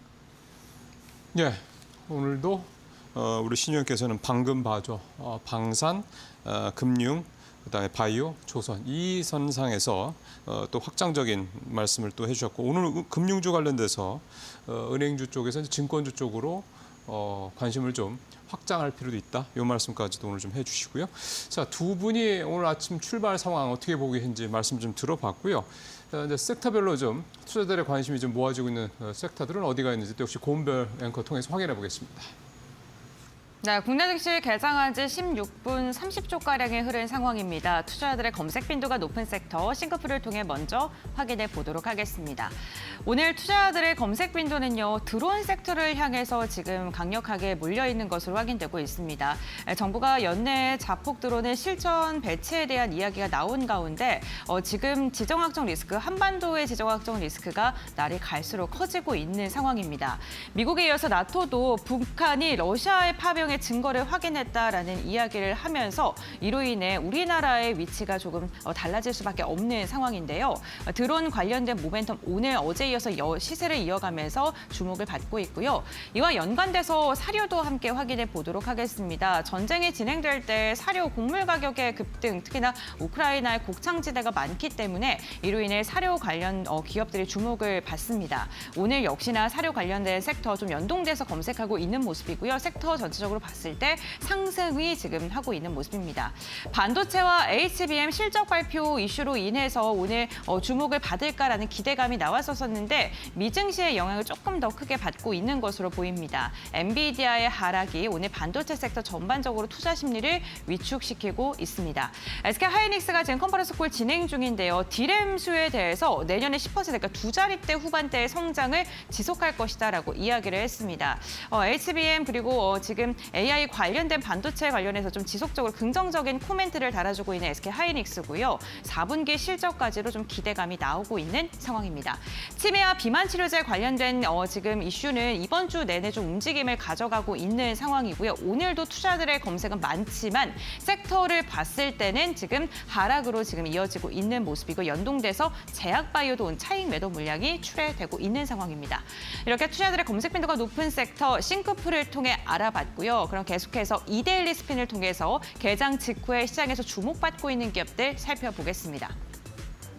네, 먼저 상승률 상위 종목군들부터 살펴보시죠. 오늘 상승률 상위 종목군들 보게 된다면요. 전쟁 관련 이슈로 움직이는 종목군들이 대거 상위권에 이름을 올리고 있습니다. 드론과 관련해서 움직임을 가져가는 벨셀, 코콤과 같은 기업들이 움직임을 가져가고요. BL팜테 그리고 GRT와 같이 고려산업까지 해서 전쟁 이슈로 움직이는 기업들 2자릿대 강세 가져가고 있습니다. CMS 같은 경우 오늘 시장에 새롭게 입성한 로봇 관련 기업입니다. 다만 지금 신규 새내기 중 주라고 하기에는 변동폭이 굉장히 적습니다. 현재 구간 14%가량 공모가 대비 상승하고 있는 모습이 나타나고 있고요. 전진 로봇, 건설 로봇이 오늘 오랜만에 강한 상승 나옵니다. 두 자릿대 오름세가 포착되고 있습니다. 페이퍼 코리아 같은 경우에는 개별 이슈로 움직임이 나타나고 있습니다. 최대 주주가 주식을 매각한다라는 소식이 전해지면서 최대 주주의 변경 소식이 오늘 주가를 끌어올리고 있는 것으로 확인되고 있습니다. 곡물 관련해서 움직임 강하다라고 말씀을 해드렸는데요. 대표적으로 미래생명자원이 오늘 7% 이상의 상승 나오고 있고요. 대명손 시즌이 최근 이번 주만 보게 됐을 때 개장 직후에 경영권 분쟁 이슈로 인해서 지속적으로 강한 상승이 나오고 있다는 점 체크해 보셔야 될 것 같습니다. 그럼 계속해서 지금 거래량이 강하게 실리고 있는 기업들 함께 살펴보겠습니다. 거래량 상위 종목을 보게 되면요. 역시나 전쟁 관련 이슈로 움직이는 방산 기업들에 좀 주목을 하고 있습니다. 포스텍이 가장 많은 거래량 실리고 그 아래쪽에는 고려산업 그리고 코콤도 상위권에 이름을 올리고 있습니다. 치매 관련된 이슈로는 아이큐어가 6%가량의 강세 보이고 있고요. 오늘도 역시나 지금 로제의 아파트 그 이슈가 지속적으로 시장을 움직이고 있습니다. YG플러스가 4% 이상의 상승력이 나오고 있는 상황입니다. 다만 치매 치료제 관련된 이슈로 움직이는 기업들 다소 엇갈린 모습이 확인되고 있는데요. 샤페론 같은 경우 6%가량의 주가가 차익 매도 물량으로 좀 눌리고 있는 모습이고요. 삼성전자의 낙폭이 조금 더 깊어지고 있습니다. 2%가량 빠지고 있고 SK 하이닉스도 오랜만에 여기 거래량 상위에 이름을 올리고 있는데요. 1%가량의 하락세가 추산되고 있습니다. HBM3 12단에 대해서 지금 계획대로 출하될 것이다라는 이야기가 나오고 있습니다만 좋은 실적과 HBM 기대감 속에서도 이슈 소멸로 인한 매도 물량이 조금 더 강하게 시장을 누르고 있는 것으로 보입니다. 이렇게 시장을 움직이고 있는 종목군들까지 확인해 봤고요. 전문가들은 어떠한 종목 눈여겨보고 있는지 특징주 확인해 보겠습니다.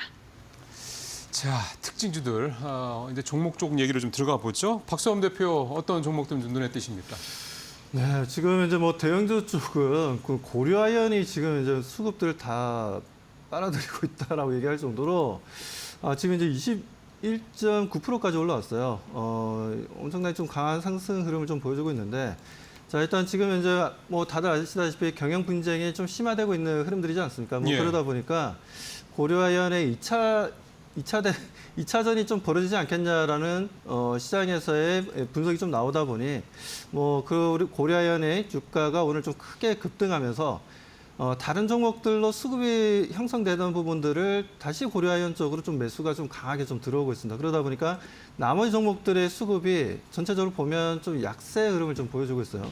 뭐 그런 흐름들을 너무 뭐 일방적으로 한쪽만 너무 강하게 가다 보니까 아무튼 조금은 뭐 예측하지 못했던 부분이긴 합니다만 아무튼 고려아연이 지금 이제 100만 원 이제 황제주로 지금 넘어섰고요. 이 흐름들이 어디까지 좀 갈 건지를 좀 지켜봐야 되겠지만 앞으로의 지금 이제 금감원에서 또 어떠한 또 제재가 나올지 뭐 어떤 이슈가 나올지도 좀 지켜봐야 되는 부분들이고 뭐 긍정적인 이슈도 있지만 부정적인 이슈도 계속해서 좀 발생할 수 있을 가능성이 높으니까요. 고려아연 같은 경우에는 우리 개인 투자자분들이 뭐 기존에 가지고 계신 분들은 모르겠지만 신규로 매수하는 거는 좀 부담스럽긴 합니다. 100만 원을 넘어갔기 때문에 그 부분 좀 참고해서 좀 대응을 하시고 오히려 지금 고려아연 쪽으로 수급이 쏠리다 보니까 나머지들이 지금 이제 주가가 아침에 시작할 때보다는 대체적으로 좀 내려왔어요. 내려왔기 때문에 뭐 대형주들의 지금 현재 내려온 종목들에 대해서는 신규 매수하시는 것도 저는 긍정적이라고 좀 봅니다. 뭐 그렇기 때문에 아침에 말씀드렸던 2차 전지 관련 종목들도 아직까지 수급적인 분위기는 아직 살아 있고요. 뭐 고점 대비 조금 뭐 LNF도 뭐 4%까지 올라갔다가 지금 현재 뭐 2%대까지 좀 내려오긴 했는데 좀 아직까지 괜찮다라고 보고 있고 LG에너지솔루션도 마찬가지입니다. 그리고 방위산업 쪽에서는 좀 LIG넥스원이 좀 움직임을 좀 보여주고 있는데 뭐 생각보다는 크게 퍼포먼스를 아직까지 보여주지 못하고 있어요. 1% 정도에서 이제 1% 내외로 지금 왔다 갔다 하는 흐름들이고 그리고 지금 나머지 종목들, 뭐 기대했던 종목들이 전체적으로 좀 그렇습니다. 지금 현재 뭐 아침에 강한 상승을 보여주려 하다가 다들 조금 약간 주춤하는 흐름들이에요. 그래서 고려아연이 어느 정도 수급적인 분위기가 좀 더 분산이 된다면은 다른 업종과 종목적으로 수급이 형성되면서 다시 올라와 줄 수 있으니까요. 금융 쪽도 마찬가지고 지금 현재 방위산업 쪽도 마찬가지고 2차 전지 쪽도 마찬가지고 거의 고려아연 빼고는 모든 섹터의 종목들이 마찬가지입니다. 그리고 그런 관점으로 좀 보면서 대응할 필요가 있다라고 말씀을 좀 드리고 싶습니다. 아무튼 뭐 시장 자체가 급등량이 좀 심하게 좀 움직임을 좀 보여주고 있는데 또 오늘이 어떻게 보면 매주 있는 또 위클리 옵션 날입니다. 만기 날이다 보니까 제가 뭐 항상 뭐 말씀드리지만 위클리 옵션을 좀 없애버렸으면 좋겠다라고 제 개인적인 의견이긴 합니다만, 그런데 이쪽 개인 투자자분들도 마찬가지일 거예요. 위클리 옵션을 좀 만들므로 인해서 목요일만 되면 너무 등락폭이 너무 또 가져갑니다. 뭐 무난하게 갈 때도 있지만 오히려 등락폭이 좀 커지는 부분들이 있거든요. 그게 위클리 옵션 때문인데 그 부분도 좀 고려해야 되는 부분은 아닌가 라고 저는 생각하고 있는데, 아무튼 뭐 그런 부분들이 어느 정도 좀 목요일 날 같은 경우에는 시장에 영향을 좀 주는 부분들이니까요. 거기에다가 뉴욕 증시가 좀 조정을 좀 받았고, 그리고 빅테크 업체들이 전체적으로 보면 마이크로소프트도 마찬가지고 전체 뭐 다들 좀 조정을 좀 받았어요. 조정을 좀 받았기 때문에 뭐 그런 부분들에 있어서 우리가 시장을 바라볼 때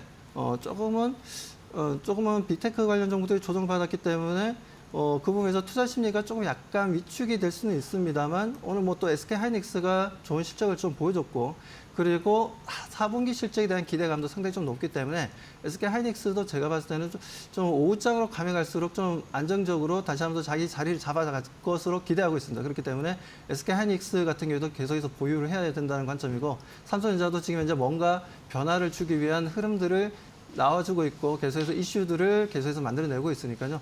삼성전자 같은 경우에도 계속해서 말씀드리지만 저는 55,000원에서 6만 원 사이라면 충분히 우리가 매수 해볼 수 있는, 체리피킹 해볼 수 있는 가격대라고 좀 보고 있습니다. 그리고 현금 보유율도 지금 이제 캐시만 지금 이제 100조 원 정도를 가지고 있기 때문에 삼성전자가 쉽게 죽지는 않습니다. 그 부분 꼭 참고하시고 시장을 대응해 보시기 바라겠습니다.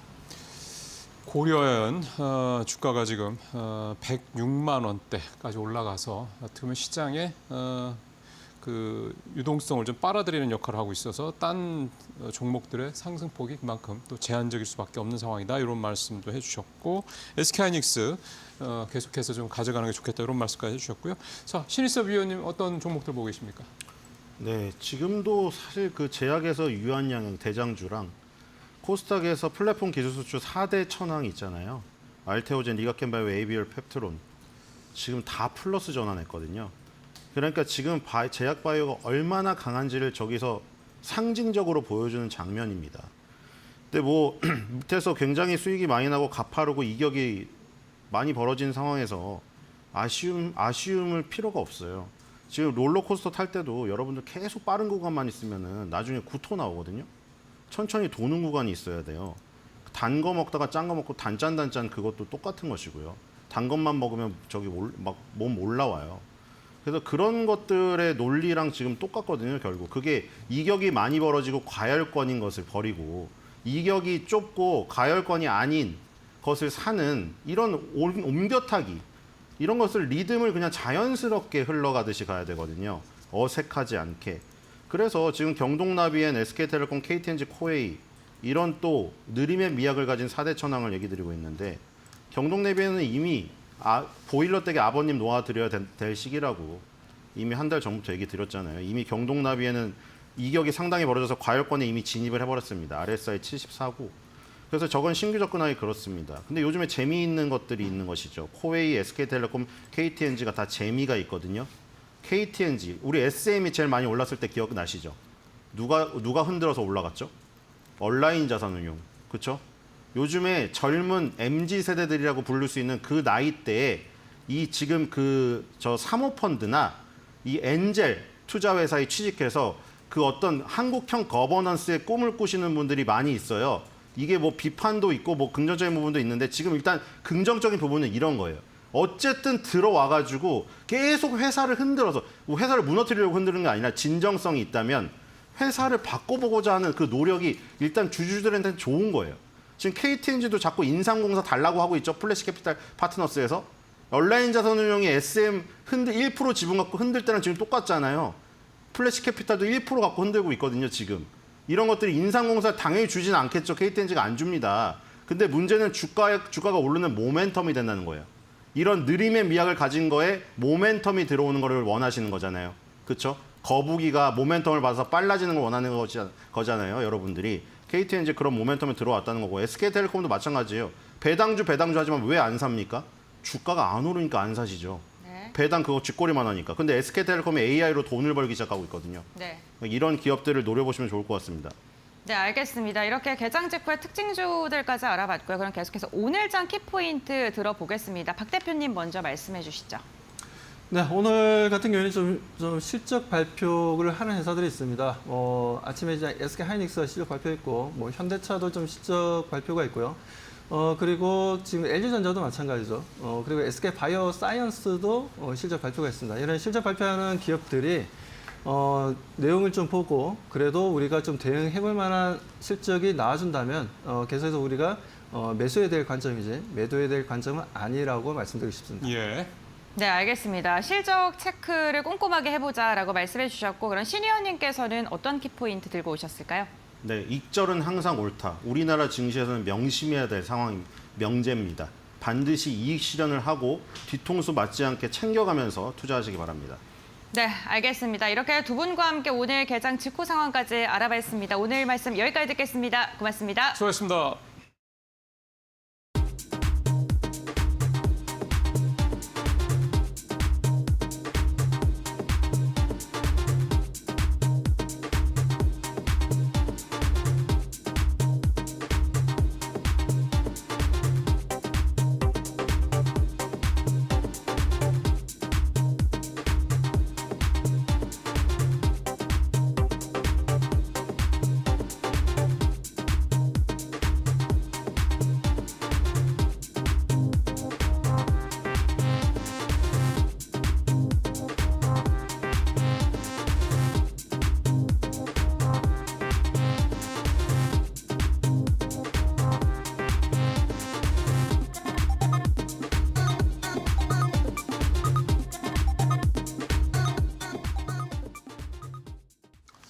자, 오늘장 선발 종목. 오늘은 SK증권 이천지점 서용원 차장 나오셨습니다. 차장님 안녕하세요. 네, 안녕하세요. 자, 오늘 뭐 종목 준비해 보셨습니까? 지난번에도 좀 소개를 해드렸던 종목인데요. 한국항공우주 보고 있습니다. 전에 나오셔서 말씀하셨던 종목이구나. 예, 얘기 좀 들어볼까요? 네, 한국항공우주 같은 경우에도 지난번 방송을 통해서도 말씀을 드렸던 종목인데 일단은 실적 개선과 수주 잔고 기대가 있는 종목이라고 좀 볼 수 있겠습니다. 최근 항공청에서도 성층권 태양광 드론에 대해서 상용화 추진 발표를 함으로써 한국항공우주와 LG에너지솔루션이 협업을 하는 지금 의견이 좀 나오고 있는 상황이라고 좀 볼 수 있겠고요. 이 성층권 드론이 좀 개발이 된다라면 여러 가지 지금 통신과 위성망에 대한 확대가 이루어질 것으로 기대가 되고 있는 만큼 각국이 앞다투어서 계속해서 개발에 좀 착수를 하고 있는 산업이라고 좀 볼 수가 있겠습니다. 그렇기 때문에 앞으로 우리가 미래의 흐름에서 기대해 볼 수 있을 것으로 예상이 되고 있고 어저께 같은 경우에도 그 뉴스에 따라서 항공우주가 장중에 조정을 보이다 상승 전환하는 모습들을 보이기도 했습니다. 그리고 우즈베키스탄과 1조 1,000억 규모의 FA50에 대한 수출 협상이 좀 진행 중에 있고 이거에 따라서 하반기 실적에 대한 기대감도 상당히 좀 반영이 되고 있다라는 점을 감안해 본다라면 현재 구간에서 다른 방산주보다도 한국항공우주에 대한 관심을 좀 갖고 좀 지켜볼 수 있는 매력도가 높다라고 말씀을 좀 드릴 수가 있겠습니다. 예, 오늘 지금 보니까 가격이 57,400원 찍고 있는데 가격대는 어떻게 좀 보면 좋을까요? 네, 제가 이 종목을 선정할 때는 장전이었기 때문에 좀 조정 자리를 이용해서 좀 매수를 하시는 것을 권해드리면서 56,500원 내외로 잡아드렸습니다만 현재 가격대에서도 분할 매수로 접근하신다라면 큰 무리는 없을 것으로 예상이 좀 되고 있고요. 다만 이제 박스권 상단이라는 점을 감안해 볼 때 좀 한 번에 매수하시기보다는 좀 나눠서 좀 진행을 해나가 보시면 좋을 것 같고요. 1차 목표가는 62,000원 선까지는 좀 바라보고 있고 손절가는 49,700원을 잡고 있는 상황입니다. 알겠습니다. 수 차장님 말씀 잘 들었습니다. 네, 감사합니다. 예, 서용원 차장님, 한국항공우주 카이 오늘 말씀을 좀 해주셨습니다. 자, 아웃캐너 1부 이제 마무리를 하도록 하겠습니다. 이 시간 지금 시간 상황 보면은 코스피 0.5% 조금 낙폭이 커졌죠. 코스닥은 1.2%까지 낙폭이 좀 더 벌어진 그런 상황입니다. 계속해서 이재 앵커의 이코노미 톡으로 이어지겠습니다.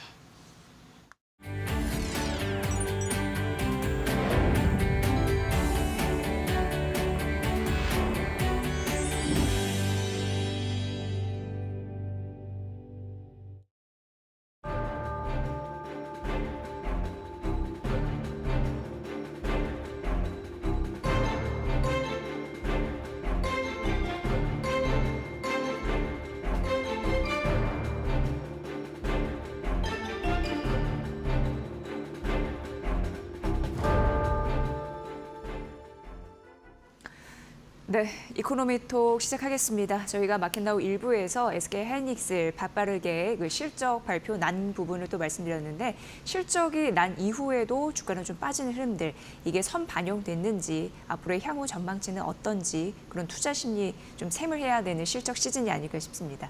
그래서 오늘 이 시간에는요, 이 실적 시즌을 슬기롭게 잘 날 수 있는 전략에 대해서 여러분에게 좀 말씀드리도록 하겠습니다.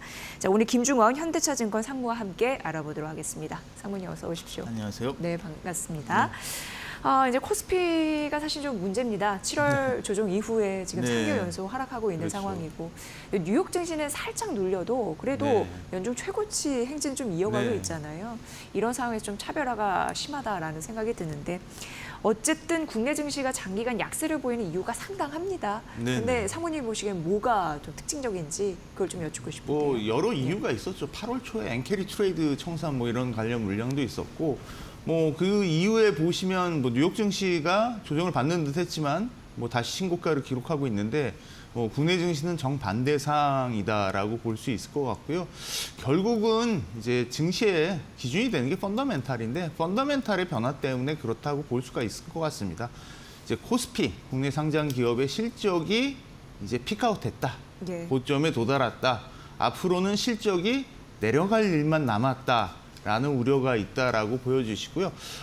저기서 그림에 보면 좀 힌트를 얻을 수 있는 게 반도체하고 같이 그렸는데 뭐 뒤에 설명드리겠지만 최근 실적은 국내 상장 기업의 실적은 반도체에 의해서 굉장히 많이 좌우되고 있고요. 지난 이제 코로나 팬데믹 이후에 2021년 8월 달에 대략 한 3년 전에 고점을 찍은 이후에 2023년 3월까지 저점을 기록한 다음에 이제 실적 개선 구간이어서 뭐 국내 증시가 상반기까지 그렇게 나쁘지 않았습니다. 글로벌 증시 대비. 근데 이제 상반기 이후에 급격하게 안 좋아지는 모습인데 이제 그 2023년 3월 저점 후에 올해 9월까지 19개월 동안 이제 실적이 개선되다가 이제 고점에 도달했다라고 보여지는데 뭐 뒤에 그림 보시겠지만 이게 그 주기적으로 지금 나오고 있습니다. 그래서 2010년 이후에 실적 전망 추이를 보면 이제 차정 랠리가 이제 지나가던 2012년 1월 달에 이제 실적 정점을 달했었고요. 그 다음에 이제 데이터 센터 붐으로 크게 반도체 중심으로 실적이 크게 개선되던 다가 2018년 1월 달에 고점을 기록했고 다시 코로나 팬데믹 이후에 앞서 말씀드린 것 같이 2021년 8월 고점 기록했고 이제 다시 올해 9월에 이제 고점을 기록한 걸로 이렇게 보여집니다. 네. 일단 뭐 펀더멘털의 좀 약한 부분 네. 그런 부분 말씀해 주셨고 실적도 고점을 치고 있는 모습 이런 네네. 부분들이 이제 진단이 된다라고 말씀하셨는데 코스피 실적 추이를 우리가 봐야지 통상적으로 그런 계산이 나오지 않겠습니까? 네네네. 그런데 최근에 5에서 한 6년도 이런 좀 추이를 보면 네. 주기적으로 고점과 저점을 기록하는 그런 게 좀 반복됐단 말이죠. 네네네. 지금 어느 상황인지 이런 네네. 이유가 나온 이유가 무엇인지 좀 듣고 싶습니다. 그러니까 네. 이게 왜 이렇게 주기적으로 반복되고 이제 고점에 대한 확신이 이렇게 높냐면 네. 이제 그 영향이 명확하다라는 건데요. 말씀드린 것 같이 앞서 이제 반도체의 우리 이익 기여도 코스피 전체 실적의 이익 기여도 영향이 높다라고 볼 수가 있을 것 같습니다. 그래서 사실 2010년 초반만 해도 반도체가 전체 코스피 시장의 이익을 기여하는 게 뭐 대략 한 20% 정도? 이 정도 수준이었는데 이게 2017년이 넘어가면서 이제 무려 30%가 넘어가는 이익 기여도가 굉장히 높다 보니 코스피 전체 실적이 이제 우리나라 반도체 기업의 실적 저점과 고점에서 좌우되는 이런 부분이 있고 또한 이제 반도체 기업 같은 경우에는 이제 우리나라에서 몇 안 되는 고부가 가치 산업이 되다 보니 반도체가 기여되면 우리나라 코스피 ROE도 개선되는 거는 좋은데 역풍도 똑같이 만만치 않기 때문에 밸류에이션 부담이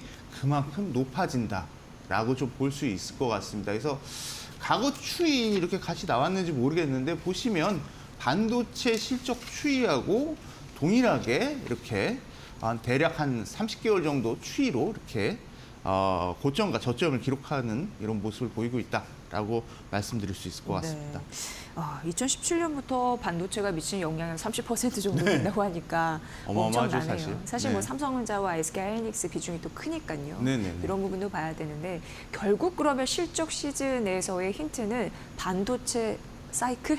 그렇죠. 이걸 좀 봐야겠다라는 반도체 생각이 듭니다. 사이클에 따라서 우리나라 증시 그 실적 둔화 기간이 알 수 있고 사실 이제 실적 둔화 기간이 되면 뭐 뒤에 자세히 설명드리겠지만 네. 투자하기 굉장히 어렵습니다. 그런 어려운 장이 언제까지 지속될지는 최소한 알고 있어야지 우리가 전망과 전략을 준비할 수 있는데 그거에 대해서 좀 하나하나 자세하게 보시면 일단 먼저 보면 코로나 팬데믹 기간 동안이었습니다. 그때 보시면 2020년 5월에 이제 저점을 기록한 다음에 다시 2021년 이제 8월까지 대략 한 15개월 정도죠.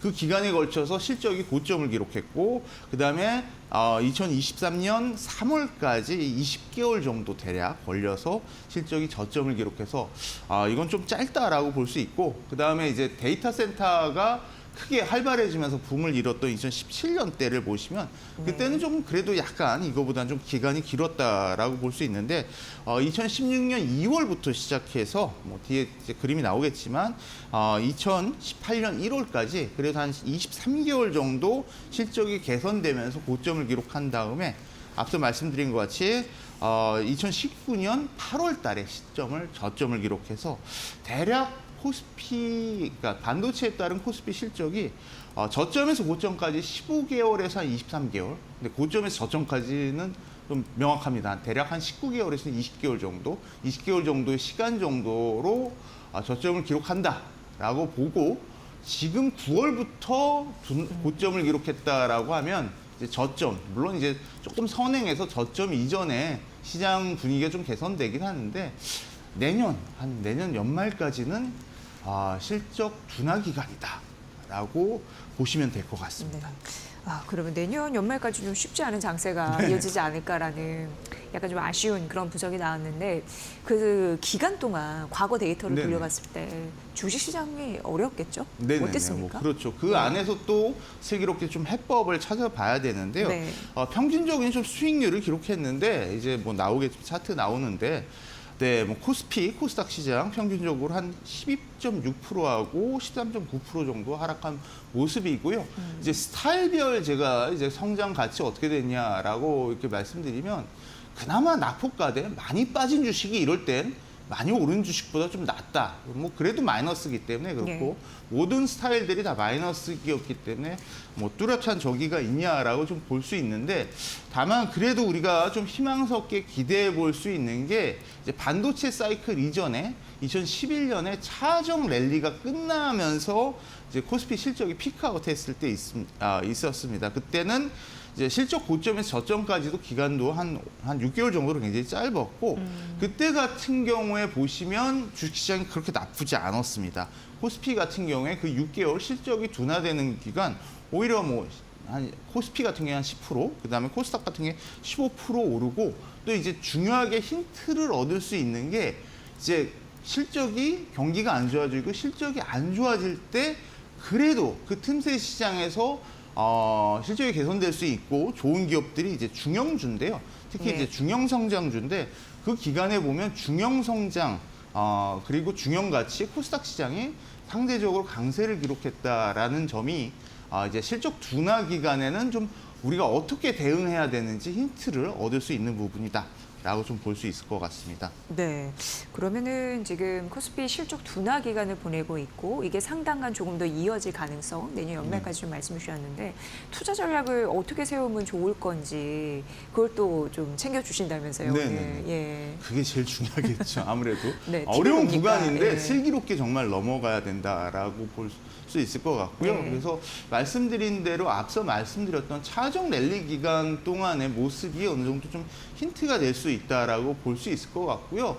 중요한 게 그거죠. 이제 반도체라는 게 굉장히 좋은 산업이지만 코스피 전체 기업의 실적이 반도체 기업의 실적에서 좌우되는 건 결국 바람직하지 못하고 오히려 과거 차정 때는 자동차, 화학, 정유라는 이 세 가지 업종이 같이 끌고 가는 것 같이 다양한 업종들이 코스피 실적을 개선시키는, 그러니까 반도체가 안 좋아져도 그걸 이어받을 업종이 나와야 되는 게 중요한데, 그나마 긍정적인 부분이 최근에 이제 자동차 업종의 이 기여도가 차정 랠리 때와 같이 다시 높아지고 있다. 네. 이런 부분들이 좀 기대할 수 있는 부분이다라고 볼 수 있을 것 같고요. 또 테슬라에서도 또 보여줬거든요, 실적으로. 네. 현대차 뭐 인도 법인 네. 상장 등 뭐 현대차가 워낙 전기차 하이브리드 그리고 해외 진출 같은 걸 워낙 잘하고 있고 계속해서 실적이 이제 고점 아닌가, 피크아웃 아닌가 그러는데 계속 개선되고 있는 반도체와 달리 그런 모습들이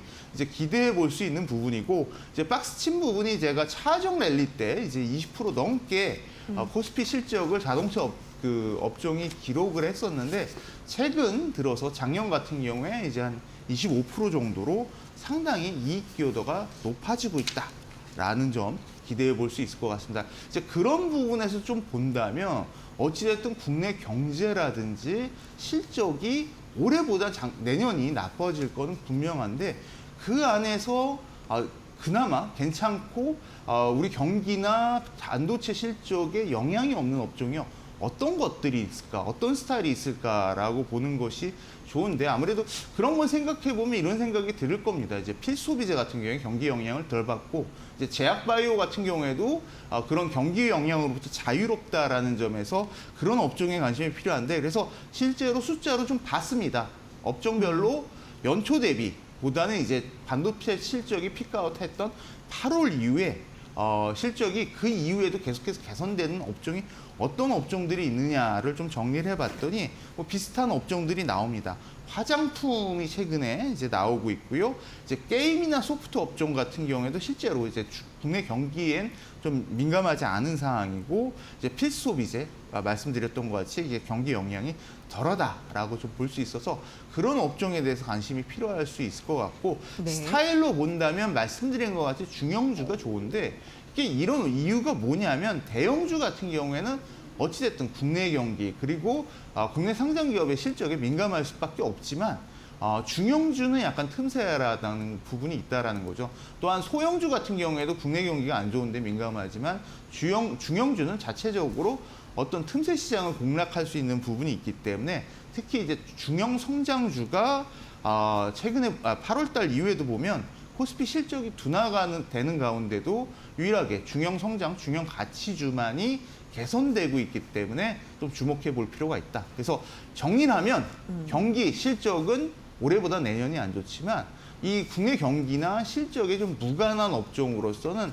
아무래도 필수소비재, 화장품, 그리고 제약바이오, 게임 같은 업종들이 있을 거고, 스타일로 본다면 이제 시총 중에선 대형주, 소형주보다는 중형주, 그 중에서 이제 종목장에 강세를 기록했던 중형 성장주에 대해서 관심을 가져보는 것이 이 실적 둔화 기간에 슬기롭게 넘어갈 수 있는 투자 전략이 되지 않을까라고 볼 수 있을 것 같습니다. 네, 굉장히 깔끔하게 정리를 잘 해주셨습니다.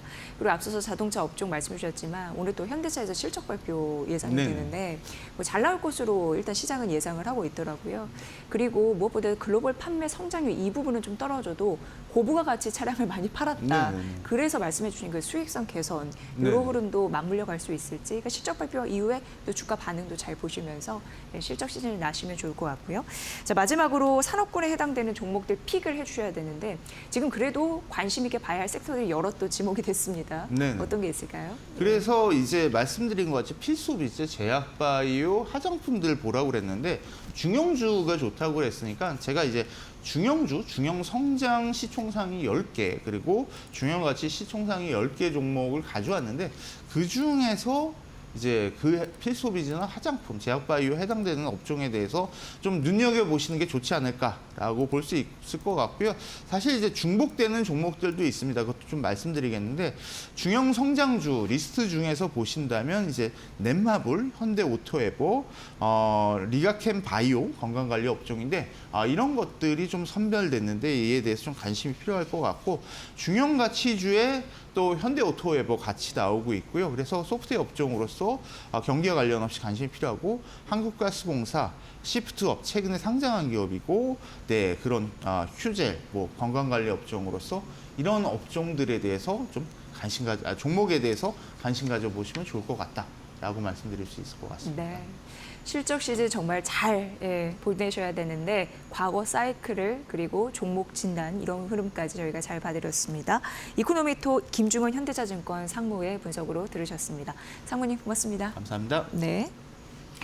네, 오늘 전반적으로 시장이 좀 눌리고 있는 상황입니다. SK하이닉스도 좀 하락하고 있는 모습이고요. 오늘 코스피, 코스닥 시총 상위주 흐름으로 좀 눌리다 보니까 시장이 좀 약하게 시작이 되는 흐름입니다. 이후 마켓나우 2부에서 실적 시즌 더 잘 나는 흐름에 대해서 알려드리도록 하겠습니다. 저는 잠시 2부에서 뵙도록 하겠습니다.